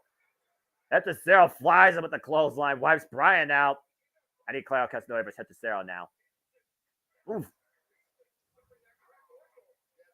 And again, I do wonder if Cesar Maduro is going to either exploit his right arm or the recently fractured orbital. I'm thinking ahead of Sunday. Sorry, folks. This is the axe handle. Cazadora. Hechicero, though. Caught by Claudio in the waist lock. Back elbow strikes. Fighting back, though. Arm wringer. Drop toe hold there. The rollover. And now Hechicero with the setup and the cover. The cover! Whoa. Kyle able to fight back. At the ankle, but Hechicero, the roll through. Now steps through. What the hell? On the knees. Think about the pressure being applied right now on the knees of Clio in this modified knee bar of sorts, and Bryan Danielson immediately coming to Clio's aid. That Yave style, that Angelico and Serpentico are known for so well. Hechicero on full display here. For those that don't know, the Yave style is, of course, the technical lucha libre style, a tradition held down in Mexico primarily. Angelico heavily disciplined in that, by the way, with the Navarro Death Row and the Angelico Special too. I need more Angelico on AEW personally, but I know that he and Serpentico are doing stuff in Ring of Honor. Whoa! The Rallo got launched up by Volador Jr. John Moxley wipes out Volador Mascara with the double clothesline. Hechicero now catching John Moxley, throws him in the corner. Whoa, Jesus! That wrapped the jaw with that freaking knee lift. Lyle Hopper, though, runs in with the uppercut. Connects looking for the clothesline. Hechicero off the ropes, up and around. Oh, Jesus. Guillotine of sorts cover. 2. Wow. Good grief. Guillotine DDT. Say that 3 times fast if you dare. Think about the way that Clio landed on his neck, by the way, too. Yeesh. Hechicero right now. Whoa, ref. Watch out, ref. Meanwhile, let us not.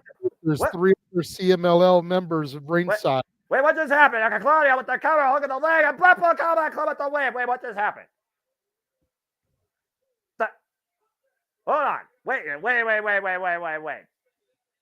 Well, I mean, yes, only if you get caught, right? Only if you get caught.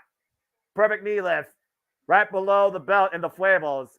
They're hopping the ring here. The other CMLL members. Blackpool Combat Club's outnumbered. I'm just going to put that out there. I mean, they just competed, though, to be fair. But, I mean, dishonorable win. But at the end of the day, Oh, no, wait a minute. Here we go. Even up the sides. Glenn Ange, Matt Seidel, Christopher Daniels, and Matt Menard. I mean, they may not be allies of the Blackpool Combat Club. At the end of the day, AEW is their turf. Yeah, they may not be allies of the BCC, but they're enemies of CMLL. Well, at the end of the day, this is All Elite Wrestling versus CMLL. This is interpromotional warfare, and I do think something else is coming up very soon between these two promotions. But still, possibly a little forbidden door action. I mean, you know, it's still a possibility. We still have, of course, some sort of announcement to come. What the hell is that in freaking Angelo Parker's hands? Still kind of nice. Action rolls on. Chris Jericho versus Konosuke Takeshita. And, of course, our main event, Texas Tornado Tag for the AEW Tattoo Championships. Wicked's Thoughts and Big Bill versus Sting and Darby Allin. A fun trios match, though. As Blackpool Combat Club outsmarts CMLL, at least this time. And, you know, outsmart, punching the cock, you know, whatever works, whatever works. Wait, whoa. Meanwhile, What the hell's happening backstage? Uh-oh.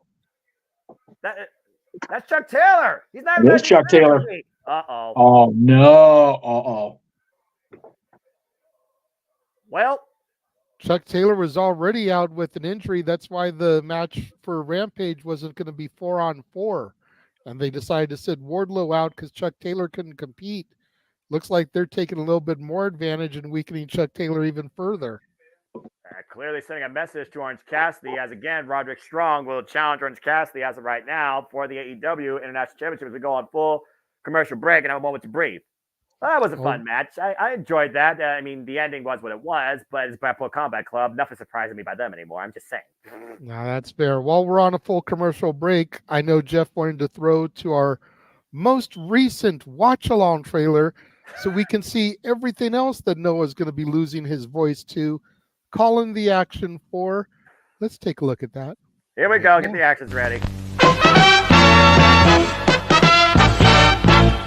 And now, preview time.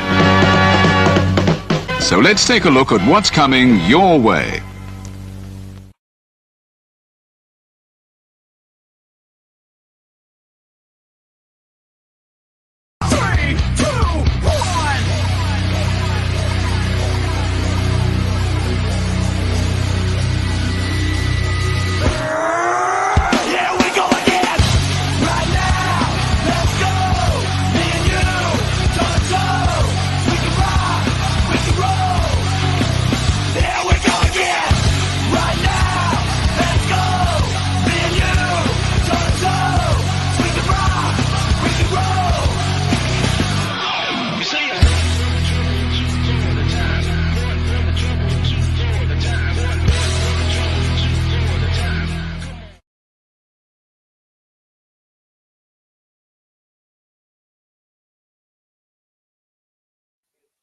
All the professional wrestling, damn it, and sports entertainment. Though NXT is kind of taking more of my attention. Spread that love. Learn the rest of them, Noah. Learn the rest of them. They must unlearn what they have. The next step is for Noah to go to www.shot.com and buy the Ladies of Chase U calendar. That way he can mark down all the NXT watch-alongs on the calendar. They actually have to keep it in stock for more than a day first, though. Hey, you know what? It's back in stock. Last I checked. No, it's sold out again? Wow. People are all about. Wow. Hopefully Walter got it this time. Nope, Noah, he didn't. to your point, Revolution, Roadblock, and Sacrifice are all the same week. Yep. At first we were just acknowledging Revolution and Roadblock, but Sacrifice is that Friday. Yeah. Noah is going to be going insane in the brain. May as well call him Be Real from Cypress Hill. Winter phase of happened. Winter phase of happened, I suppose. Happy birthday to me after my 41st birthday. That whole next week we got 3 watch-alongs. I'm here for it, brother. Hey, all the wrestling. It's Tony Khan's announcement. Let's see what he's Here we go. I am very excited. Big announcement. We're AEW's returning to Boston on Wednesday, March 13th. That would be a very important night for AEW entire wrestling world industry because Wednesday, March 15th, 5 weeks in the night, will be AEW Big Big Business. AEW Big Business. Oh, it's a theme Dynamite, and look at Yeah, it's a that. special event. So wait a minute. Big Business in Big Business Boston. in Boston Boston. from the announced from the boss himself. Interesting. I like the graphic. So And folks, look at stay the tuned way for the that. city is sparkling, very much like her old entrance. Yeah. Big business, I folks. Get your tickets now. seriously doubt that's gonna have to be the debut of Mercedes It's Moné. gotta be. It's gotta be. And I'm all for it because I want to see business pick up for this fucking women's division with the Virtuosa as champion and a boss opposition to face her. But in the Yeah, meantime, Mercedes will be in catering after 6 weeks. So try and be optimistic on the AEW women's division booking. As we Have have Tony Judas. Khan give me a reason to be optimistic about the women's division booking. That's fair. Anyway, Judas is playing, so I'm just going to be quiet right now. As of course, now we move into our exhibition here. Chris Jericho, 28-8-1 singles record, coming off a win against Kyle Fletcher last week as the war against the Don Callis family continues. As of course, JJ, tonight he faces Konosuke Takeshita for the second time ever one-on-one action. The last time these two faced each other, Jericho got the better of the former 5-time KOD champion in DDT Pro in November in a 23-minute bout. What's funny here, though, is the very first time Chris Jericho and Konosuke faced each other was as a tag team, when Don Callis was trying to manipulate, it seemed, Chris Jericho into his new family. And, of course, the truth was found through a painting by Mel Coleman, shattered across his head. And Chris Jericho's been at odds end and will stop at nothing to get his hands on Don Callis, as everybody enjoys the Judas sing-along. My life, da-da-da. Anyway, non-copyright. I don't care what anyone says. There's never a bad time for a Judas sing-along. No, not at all. I'm just going to say that for the record. Anyway, respect women's wrestling, damn it. Tony Khan, don't fuck up your division, what could be the greatest year in your company's history for the women's wrestling division. And it starts with Revolution crowning your champion, but I don't digress. Floyd the baseball bat in hand as this dark aura looms over the AEW landscape, which can only mean one thing. Here comes the Alpha, accompanied by the virus, Don Callis. Oh boy. Of course, JJ, Don Callis, christened Konosuke Takeshita the Alpha. Record now 27-10 after beating Kenny Omega last year at AEW All Out. Takeshita, one of the most unique rising stars on the scene now underneath the dark influence and tutelage of Don Callis. First note to the Takeshita also has a loss previously to not only Chris Jericho, but the Golden Jets. I'm going to ask you a question here, JJ. You look at Konosuke Takeshita. This guy you didn't know nothing about. You see what he's capable of. You see his explosive power. You see his agility. You see what he brings to the table. Do you think he actually needs Don Callis to be elevated in this company?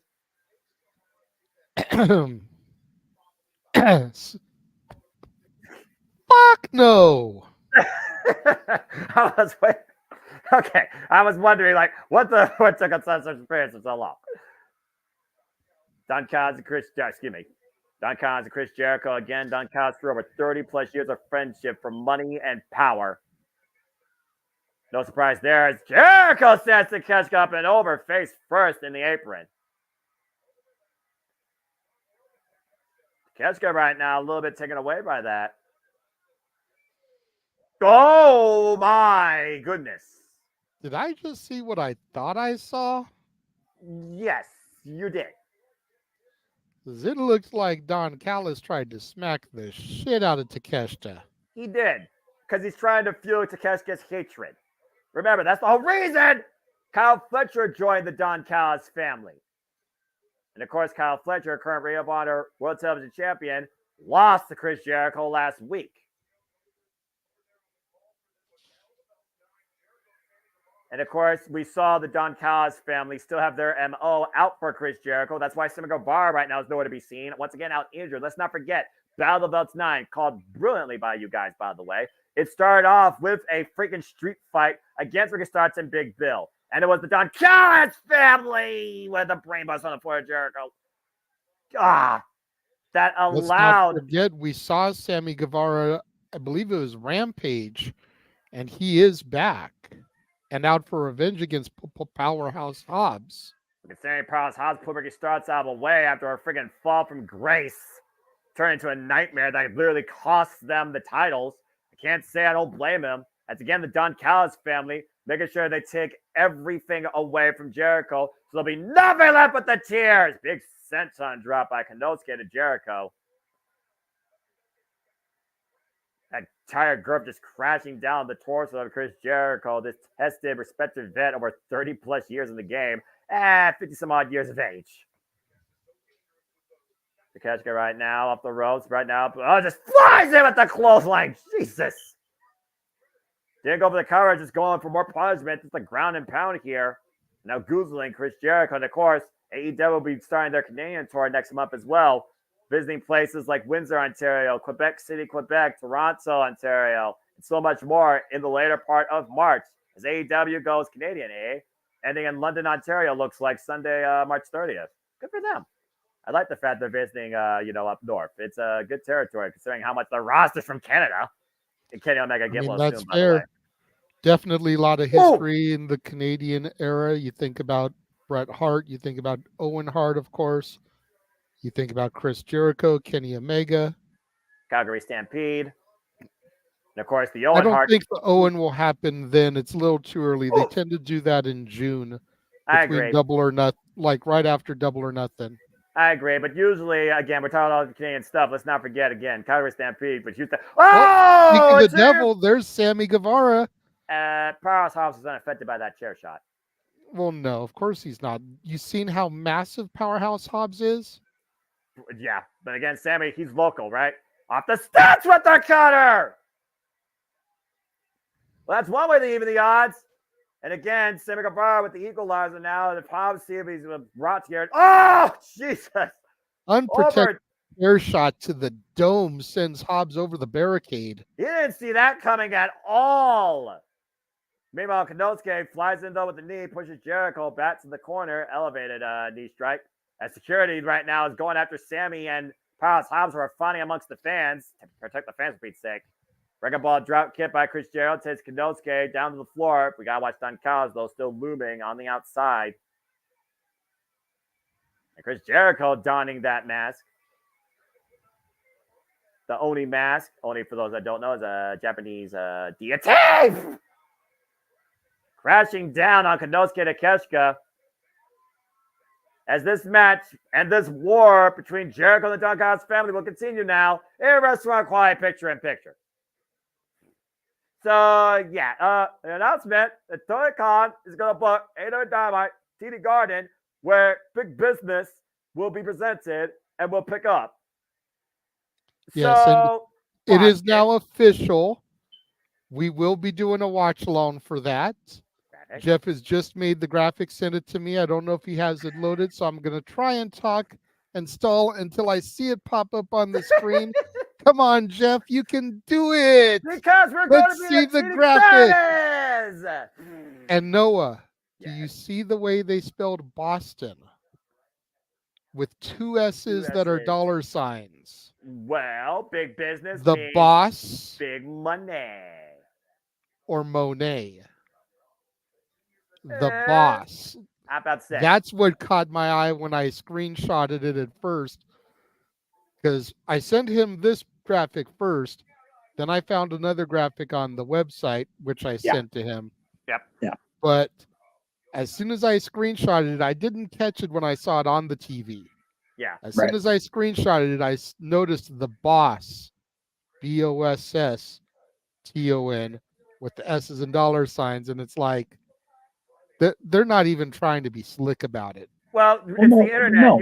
You can't protect anything. It's probably already been spoiled by every clickbait, dirt sheet, or foolish individual with a Reddit account right now. Because nothing's sacred in this industry. You know that. So Tony Khan has to play just the obvious herring.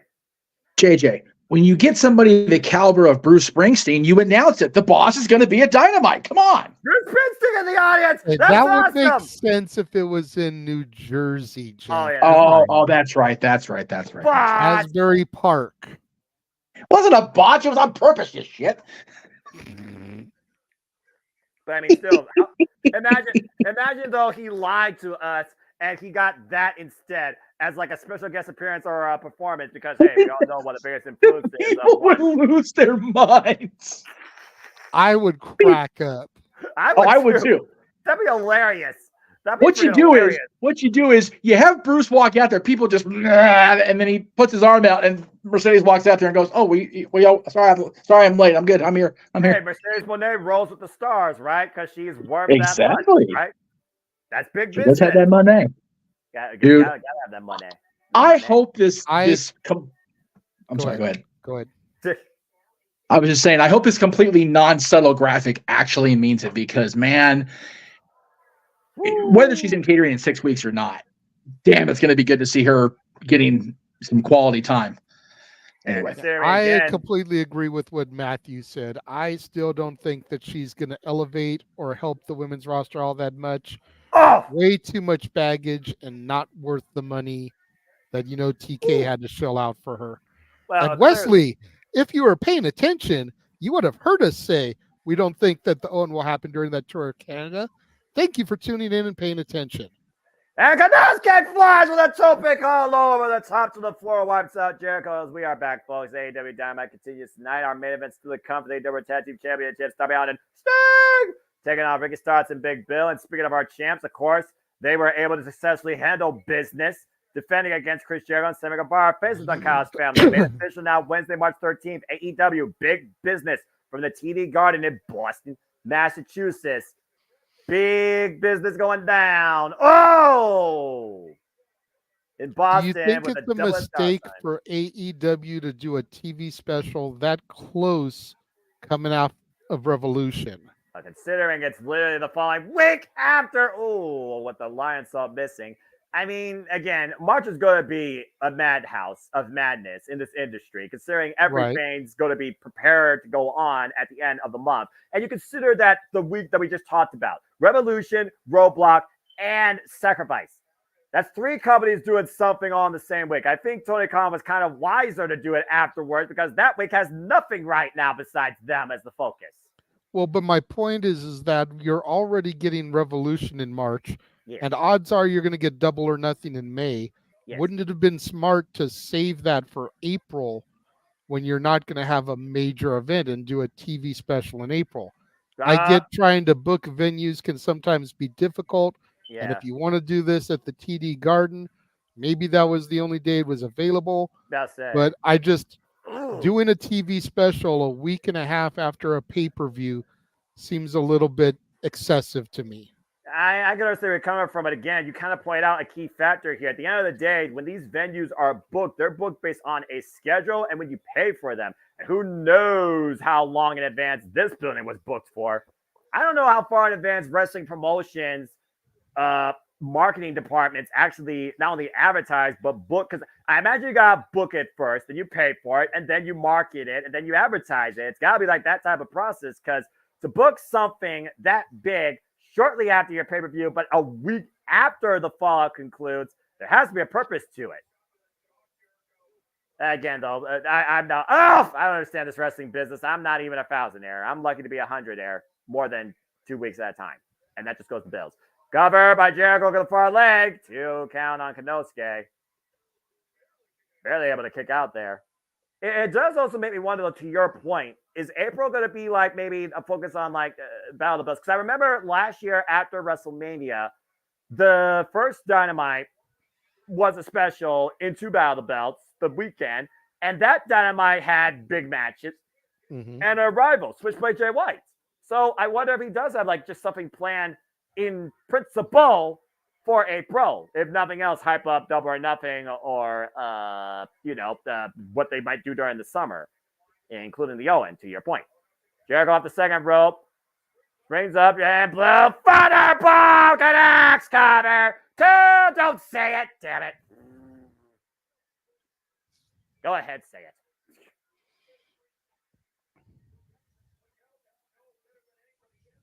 You not gonna say it?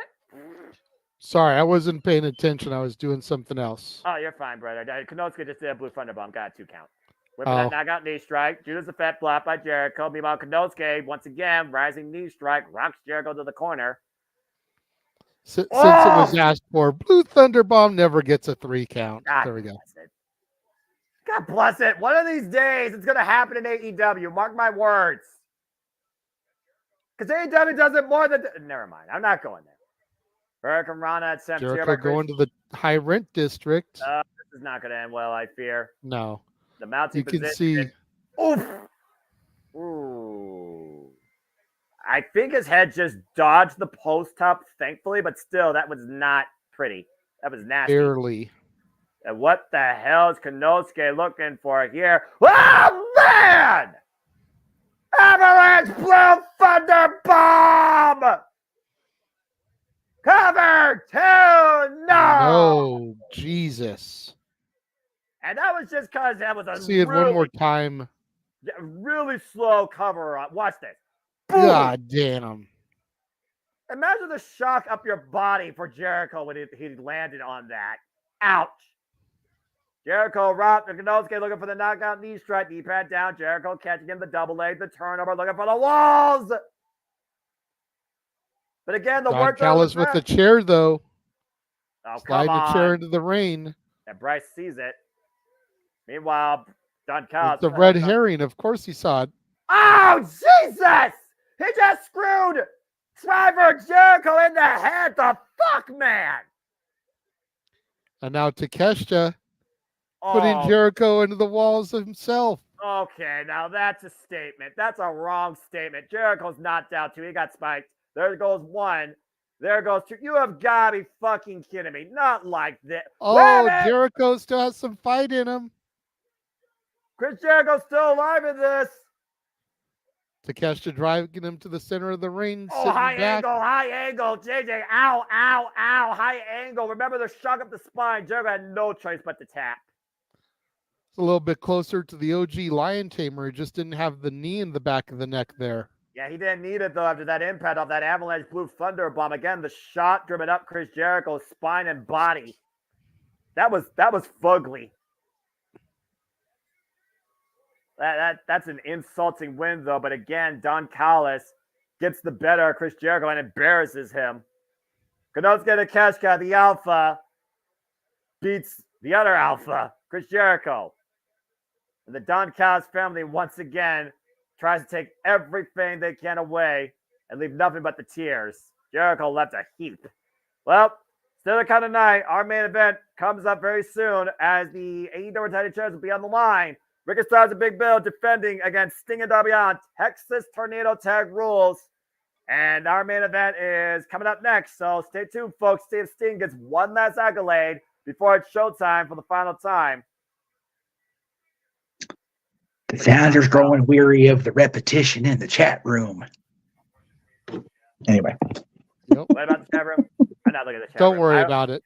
I said the Founder's getting weary of the bullshit in the chat room from particular people that just don't understand. So it's okay. Yep, and I'm just telling Noah, don't worry about it. I'm just looking at the Banhammer's for Muckerfuthers. Anyway. I'm just looking at the monitor. I'm just doing my job. I'm just looking at the monitor. No. You are doing exactly what we need you to do. You're good.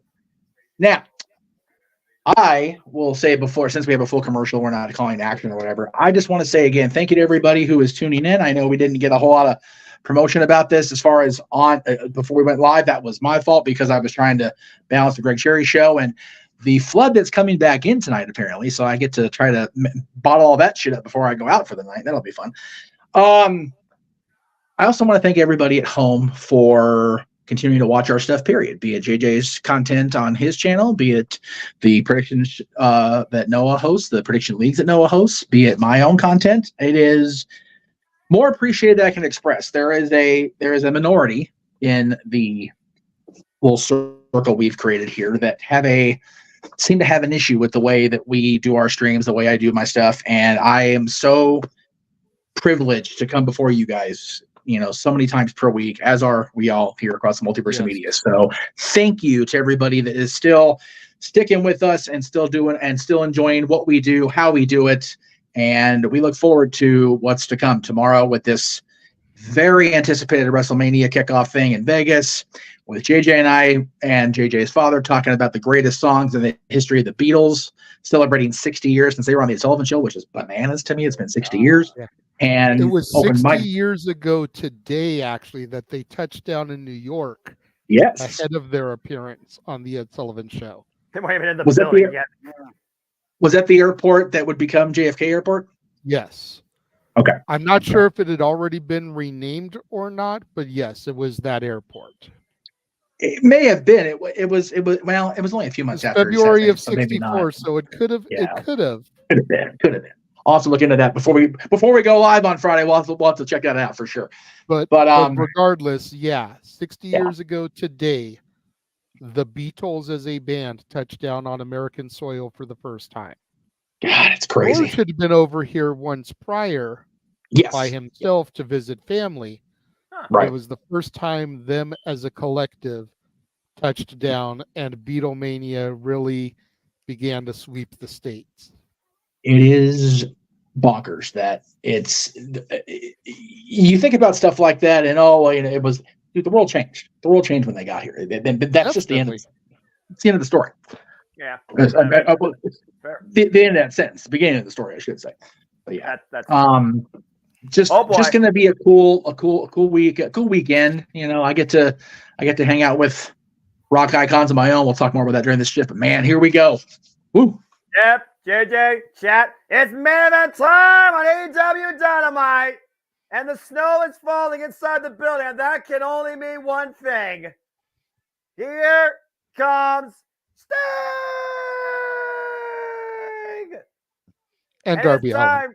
Yeah, that's right. And it's time for AEW Tag Team Championship match. The first title shot of the tag team for this team, 14-0. Yep. 14-0, and this is their first shot at gold as a tag team. That is freaking ridiculous. For real, though. The only way I can see it hugging being his feasible. Family, I guess those are his sons. Yes, those are awesome. Yeah, Steven, and I forget his other kid's son's name. God, I'm an asshole for that because I've met these boys in person. But they were boys when I was 20 years ago. 23. God, 23 years. I'm gonna get my walking stick. Pardon me. Let me go ahead and just do this for you, Jeff. Sting, who is 64 years of age, a respected 38-year veteran of the game, has not held a tag title since he was tag champion alongside Kurt Angle in TNA. But for now, JJ. Wait a minute. How old did you say he is? 64. Will you still need me? Will you still feed me when I'm 64? Bump, bump. There we go. We did just finish talking about the Beatles, so I felt like it was only perfect. That's fair, but that was also an absolutely great transition. That's absolutely like a Starks and Big Bill make their way, and they are 6-0 as a tag team, and their 123-day reign as AEW tag team champions. I am so torn in this match for so many reasons. It sucks. I'm not. Don't get me wrong. I love me some Ricky Starks. He is absolutely the future of the business. Pun intended. Yes. But you have got to give Steen and Darby one run with the titles, even though it'll be less than 30 days before they drop them. Yeah. They deserve these belts before Steen hangs it up. To be 14-0, to have been undefeated while the rankings were still going before they got rid of them when a certain Second City Saint came in. Yeah, there's no reason they shouldn't have gotten a shot prior to this. Keep in mind, folks, this is tornado tag rules. All four men involved at once. Yeah, you see referees on the outside. Keep an eye on all four men. But again, the pinfall can only take place inside the ring. JJ as Darby Allin driven head first into the barricade. Right in front of Steen's kids, by the way. Sure.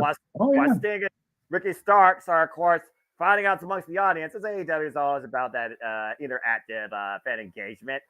It's crazy to me looking at Sting nowadays. This guy that was the first ever tag accolade he got, 1986, alongside Eddie Gilbert, UWF Tag Championship. Went through WCW, Tag Champ Rick Steiner, Lex Luger, The Giant, Forza, and Kevin Nash. And then, of course, TNA, he became the icon there. TNA World Heavyweight Champion 4 times over, one time literally passing the torch to AJ Styles, as I alluded to, as I watched No Surrender 2009. Former tag champ alongside Kurt Angle. He hasn't had a title, though, since 2011. And here he is in 2024 competing for the AEW Tag Team Championships.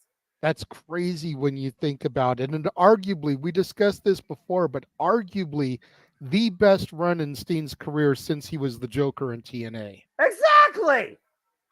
He has wrestled through 6 U.S. presidencies, some of them 2-term. Right? It's bananas to me. He stood the test of time. It's bonkers. Absolutely bonkers.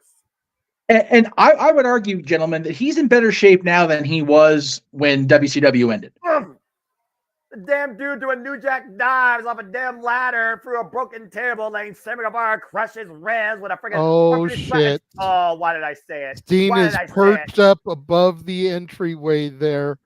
To be fair, this is not going to be good. Well, this is nothing new. Nope. You know Sting's career. I know we know Steen's career, but this is something we expect Darby to do. Steen flies off the top of the entryway. Well, remember, it was Darby Allin that influenced Sting that said that you still got it. Come here and find yourself in AEW. Darby Allin's the reason we got Sting in the first place. When Sting showed up in Winter is Coming in 2020, take a look at this madman diving off to your point. 64 years old. You said it a second ago. That's crazy son of a bitch. You got to wonder what some of Steen's old tag team partners are thinking about this, man. Are they sitting at home cheering him on? Are they looking down upon him from the heavens above? Think about the Ultimate Warrior, as you talked about, Lex Luger. Nash, Paul White's probably there. Well, that's fair. Most likely. As we continue this madness in picture, don't go anywhere, folks. We continue talking about the legacy of Sting, and we're definitely going to talk more verbatim about his legacy at AEW Revolution, where it's Showtime for the last time, and we still don't know Sting's final fucking match. It's crazy to me. Like I said, I always say this every time we talk about Sting, but I have the Sting story. What can I do? Talking to him in April or May of 2001 and being uncertain about his future and where he would go if he'd ever be wrestling again.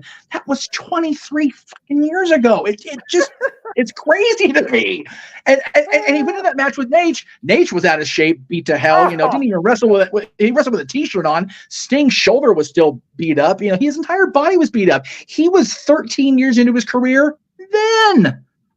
And of course, in the beginning of his career, Ric Flair was the one that moved Sting into the icon that he is. He even said it. And we're going to the place where it all began, Greensboro, North Carolina. I actually watched that clash. North Carolina. Sting. I actually watched that clash back. I watched that clash back, and then I got into my. I'm sorry, I didn't mean to talk over the. Actually, I know we had action in the ring. No, you're fine. It's action around the ring, but go ahead and do your point as JJ alluded to. Apron, chair. Right now, it's just madness, right? JJ, it's not wrestling. It's just madness. No, but it's exactly what you expect. It helps hide Sting's weaknesses at this point in his career. To be fair, doling out punishment with the steel chair, taking turns, cracking Big Bill and Ricky Starks. Let's also think legend about this. Looming large over the fallen Big Bill as Darby rolls Ricky back into the ring. I don't think Sting's been involved in a normal tag team match his entire AEW career. I'd look at Falls Count Anywhere. I look at Stampedes. I look at Anarchies. I look at Trios, Turmoil. I look at the fact that he was in freaking New York, Arthur Ashe Stadium with a fucking Great Muta came out and helped him against the House of Black. I don't think Steve's been in a normal tag match his entire career. Hell, his first match after coming to AEW, again, how far this goes back to AEW, Rick Starks was pinned by Sting at AEW Revolution 2021. And that match was cinematic. Yep. I mean, again, you got to hide Steen's weaknesses. I'm not saying that Steen is horrible, but at his age, No. he can't go like he used to. No. So you got to accentuate the positives, hide the weaknesses. How do you hide the weaknesses?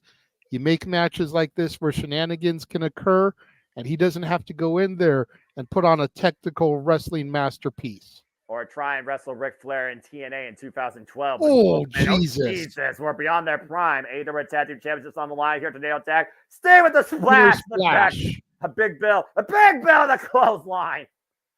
Jeez. That was just a clubbing shot. Usually Sting's the one that absorbs punishment. Big Bill absorbed that splash and decked Sting for it. And what's funny about this, Big Bill, this AEW Tag Team Champions is his only accolade so far his entire wrestling career.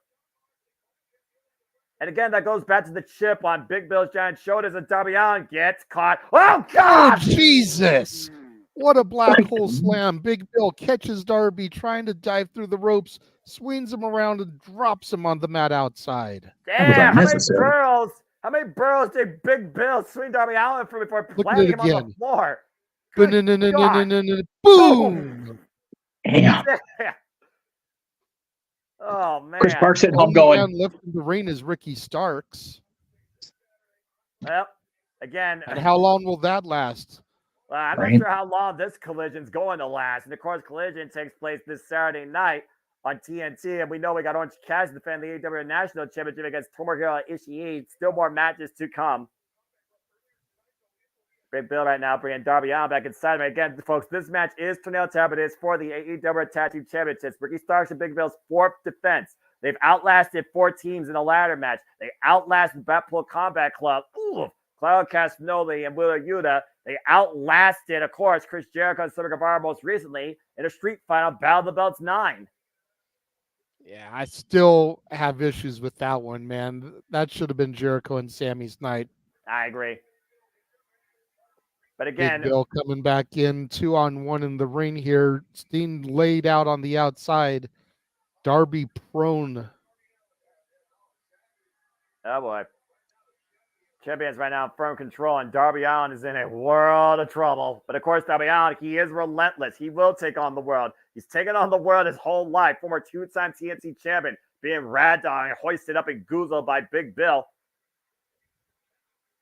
Now just driving his head, dribbling it relentlessly on the mat. Just a violent punishment right now on Darby Allin, courtesy of Big Bill. Oh, God! Jesus, the strength of Big Bill there. Again, Sting said he wasn't sure if Big Bill had the killer instinct, and Big Bill so far might be showing it. Yeah, absolutely. Sting nowhere to be found right now as Big Bill goes to the outside. Ricky Starks and Darby Allin, no strangers to each other. Apparently no respect for each other as far as Ricky Starks goes, even though Darby Allin respects him. Meanwhile, Big Bill going underneath the ring. Shit. Well, out come the toys. Bring the plunder. Big Bill, get the table. And we all know the history of Sting and tables to a degree in AEW. And again, we made the point earlier, he who sets it up traditionally goes through it. Yeah, but about to say, which one of them goes through it, though? Both right now are working together. Again, Ricky Starks says, you're not even making a revolution. We're going to make sure that this is your last match because through Darby Allin and you, we see everybody else that has looked us over. Again, Ricky Starks has had that proverbial chip on his shoulder. Told him himself that he was going to war against AEW. I guess Big Bill just become an accomplice after they beat up TR in less than 5 minutes. Steen finally pulled himself into the ring just out of the frame there. Whoa! And to your point, Steen just saved Darby Allin from whatever the hell Big Bill was looking for. Probably a military press release through that table. And Sting right now fighting the world 2-on-1. Ricky Starks and Big Bill getting rocked by the icon. Ricky Starks taking down with a clothesline. Oh, Big Bill. Crap. Steen is goozled. Oh, no. No. Right, I thought he was going to choke slam and lift him up through the table. I was about to say.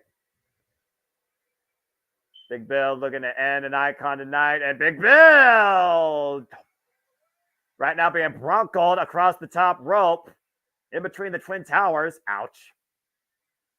Front headlock. Ricky Starks, though. Hook and Sting. Are you kidding? Scorpion death drop from Ricky Starks to the Stinger. Hook at the near leg. Darby out with the save. Imagine the statement he would have made there, JJ. Right? To be fair, that's the same way that Ricky Starks lost to Sting.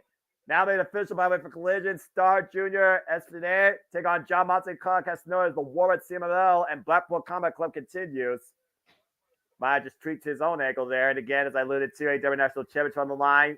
Orange Cash defend the gold against the Stone Pit Bull, Tomohiro Ishii. Darby Allin is staying 2-for-1 right now on Big Bill.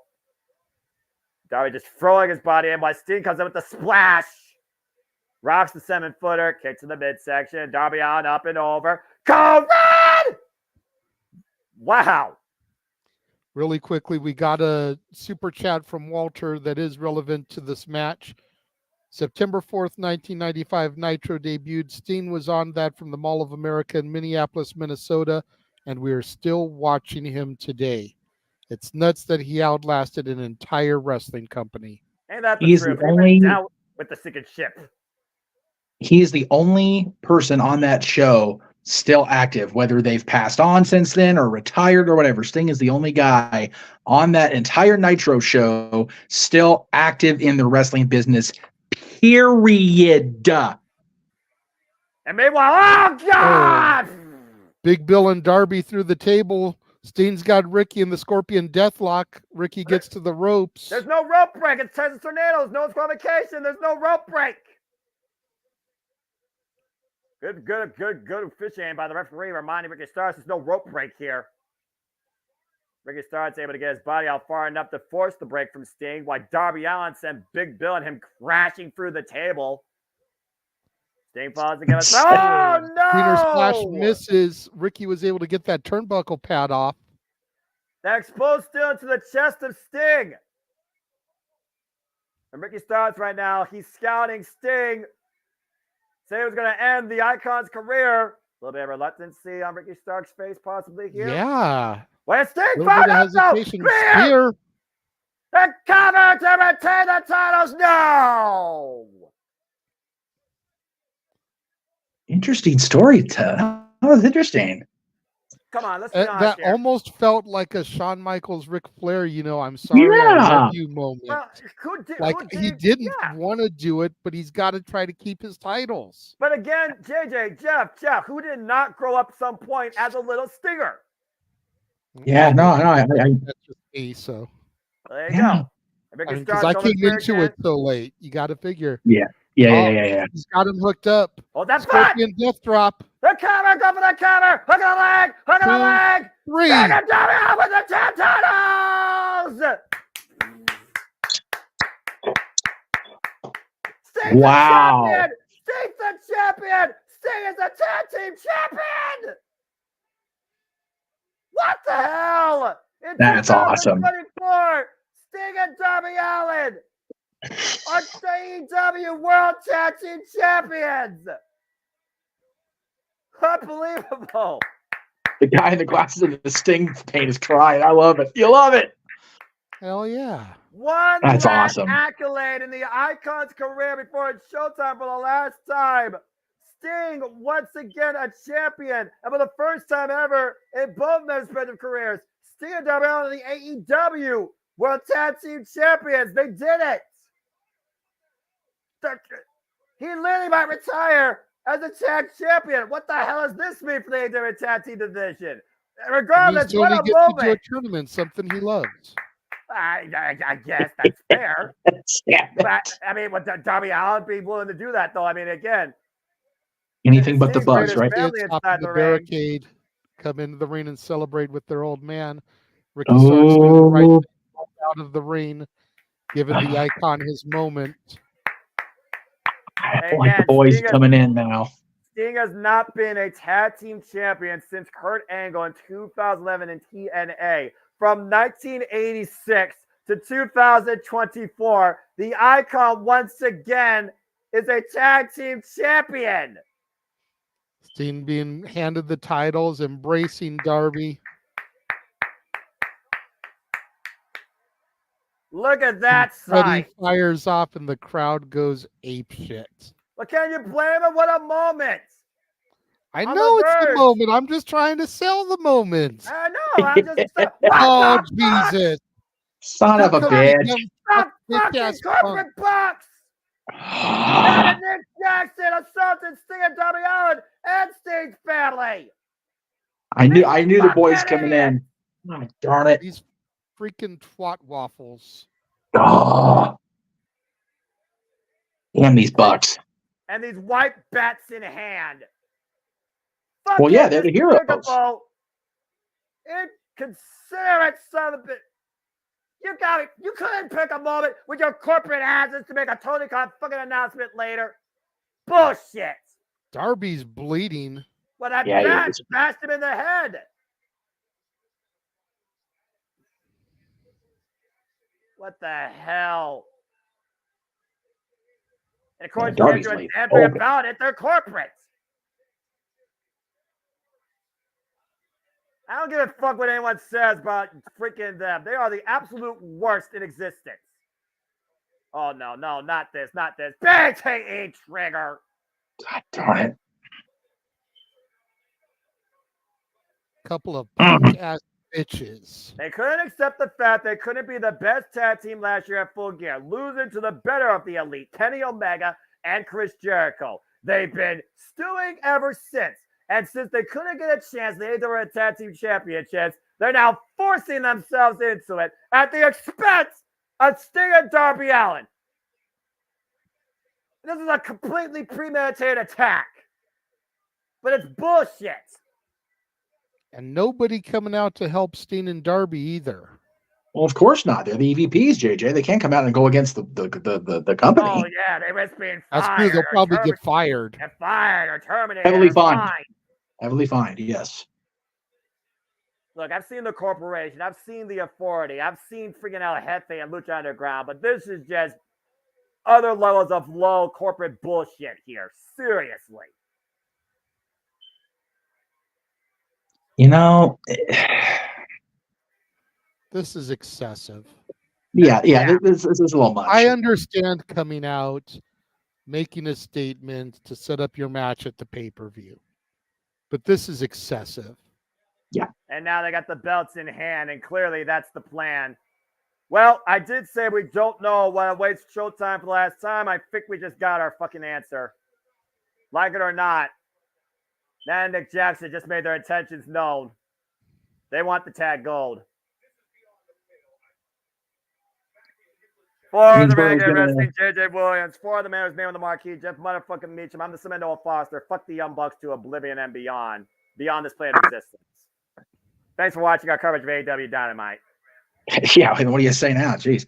I said, did you all find that due? As always, a pleasure. I enjoyed the show of AEW, but I got us to do AEW. So until Saturday night, open mic night. JD, see you then. Jeff, at the same time. God bless you all, and fuck the Young Bucks. Goodbye and good night. Thanks. Have fun with your crew, Noah.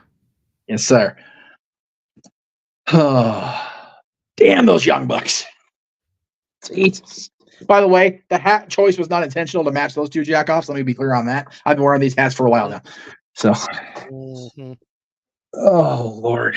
I was wearing these hats before they came back at TV. You hush. Don't give me that trying to get me in trouble. I'm all for Sting. Are you kidding me? God, I want them to burn Greensboro down with the Bucks' blood at this point. Oh, well, I suppose it's about that time, Jay. We're going to go ahead and sign off for the night, but thank you all again. I said it before the main event. Thank you all for watching tonight. Again, make sure you check out this guy's recap of tonight's show tomorrow morning, 9 a.m. Pacific, noon Eastern, as he do. We'll get that graphic to you momentarily. He's a little busy on the air right now. We'll get the graphic up when we get on the air. Fear not, kids. Tomorrow, of course, in the afternoon, we'll have Walter's coverage of the WrestleMania presser. I'll be on the air live after that, so be looking for that tomorrow night. Friday. Where is that graphic? It's in here somewhere. There it is. As we mentioned, JJ and JJ's father, Pop, and I will be on covering this. JJ, tell us about this show on Friday. I mean, I don't know what I can say about it that we didn't already say earlier. The top 10 Beatles songs of all time. 3 different people, 3 different lists, celebrating the 60th anniversary of the Fab Four's inaugural appearance on the Ed Sullivan Show. An Ed Too Sullivan cool, man. show that also featured one Davy Jones, who would later go on to be part of the Monkees. That's awesome. I forgot Davey was on that show. That's cool. He was with the cast of Oliver as the Artful Dodger. Well, there you go. Man, it's cool stuff. Again, you know, we were joking toward the end of last year, the We Still Gonna Die tour was going to be. In fact, We Still Know was going to be only more than watch along. Right? All the things, man. And I'm happy. We got open mic night coming up this weekend, as we always do. I've now added another rock and roll show. We're talking about the greatest band in the history of all time. I got another rock show I'm attending in February. It's gonna be a crazy time. My buddy's Paradise Kitty with Quiet Riot, the LA Dolls on Sunday during the Super Bowl, which I will talk about Super Bowl here momentarily. Next week, I'm going to the Whiskey on what is that, Wednesday, and then the following Wednesday. Man, it's going to be an awesome time. Of course, we're covering the Super Bowl. Mikey is stoked about that. Our buddy Stat Boy, we're going to be covering the Super Bowl on Sunday. It's a fun time across the Jeff Meacham Network Multiverse of Media, my friend. I'm happy for him. I've said it a few times, man. Yes. Him getting to do a watch along of a pro sporting event is going to be awesome. But if you, our fans, want to see more coverage like that, then you guys have to tune in droves. Yep. Give us the numbers. Give us the super chats that day. Make it known that you appreciate that. And then we'll do the World Series. We'll do the NBA Finals, the Stanley Cup Finals, Indianapolis, Wimbledon, maybe, stuff like that. All the major events. We're not going to do the freaking Bengals and the Lions on a random Tuesday in October. We're not going to do that shit. No. But we'll do major games. Yes. Maybe we'll start doing all-star games. There you go. I'm down for that. The show that you want it. Yep. You guys dictate, as you do with your super chats. You dictate the flow of the conversation during the show. You dictate the flow of the network, guys. It really comes down to you guys at home. And we do appreciate all the super chats this evening. Just a friendly reminder, make sure you guys spread the love out when we do these shows. Absolutely.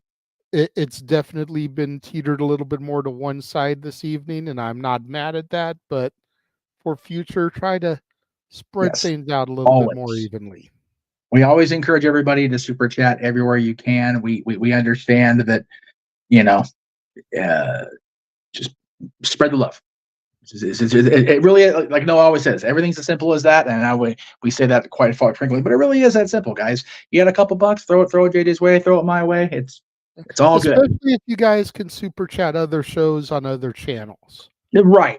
That's been one of our biggest point of contentions is if we see you in here trying to direct the conversation, trying to hijack the chat room, and not willing to super chat, but we see you on other shows super chatting, we have an issue with that.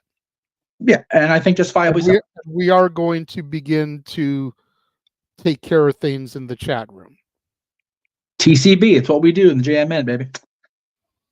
But for now, I'm going to go. We don't even need Shotzi's tank. No, we don't, because I don't want to take her tank. She'll kick my ass. She's crazy. All we need is a mouse to click on. Ooh, look at that. Look what I got.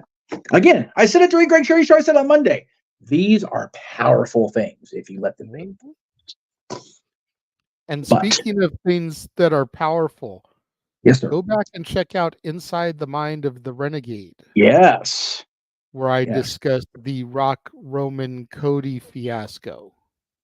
Yeah, and I'll say it here now because I didn't really get to chime in on that because it was so crazy yesterday. Thank you to all the crazy people that drove Simone Johnson off of Twitter. You guys are just real jewels, a lot of you.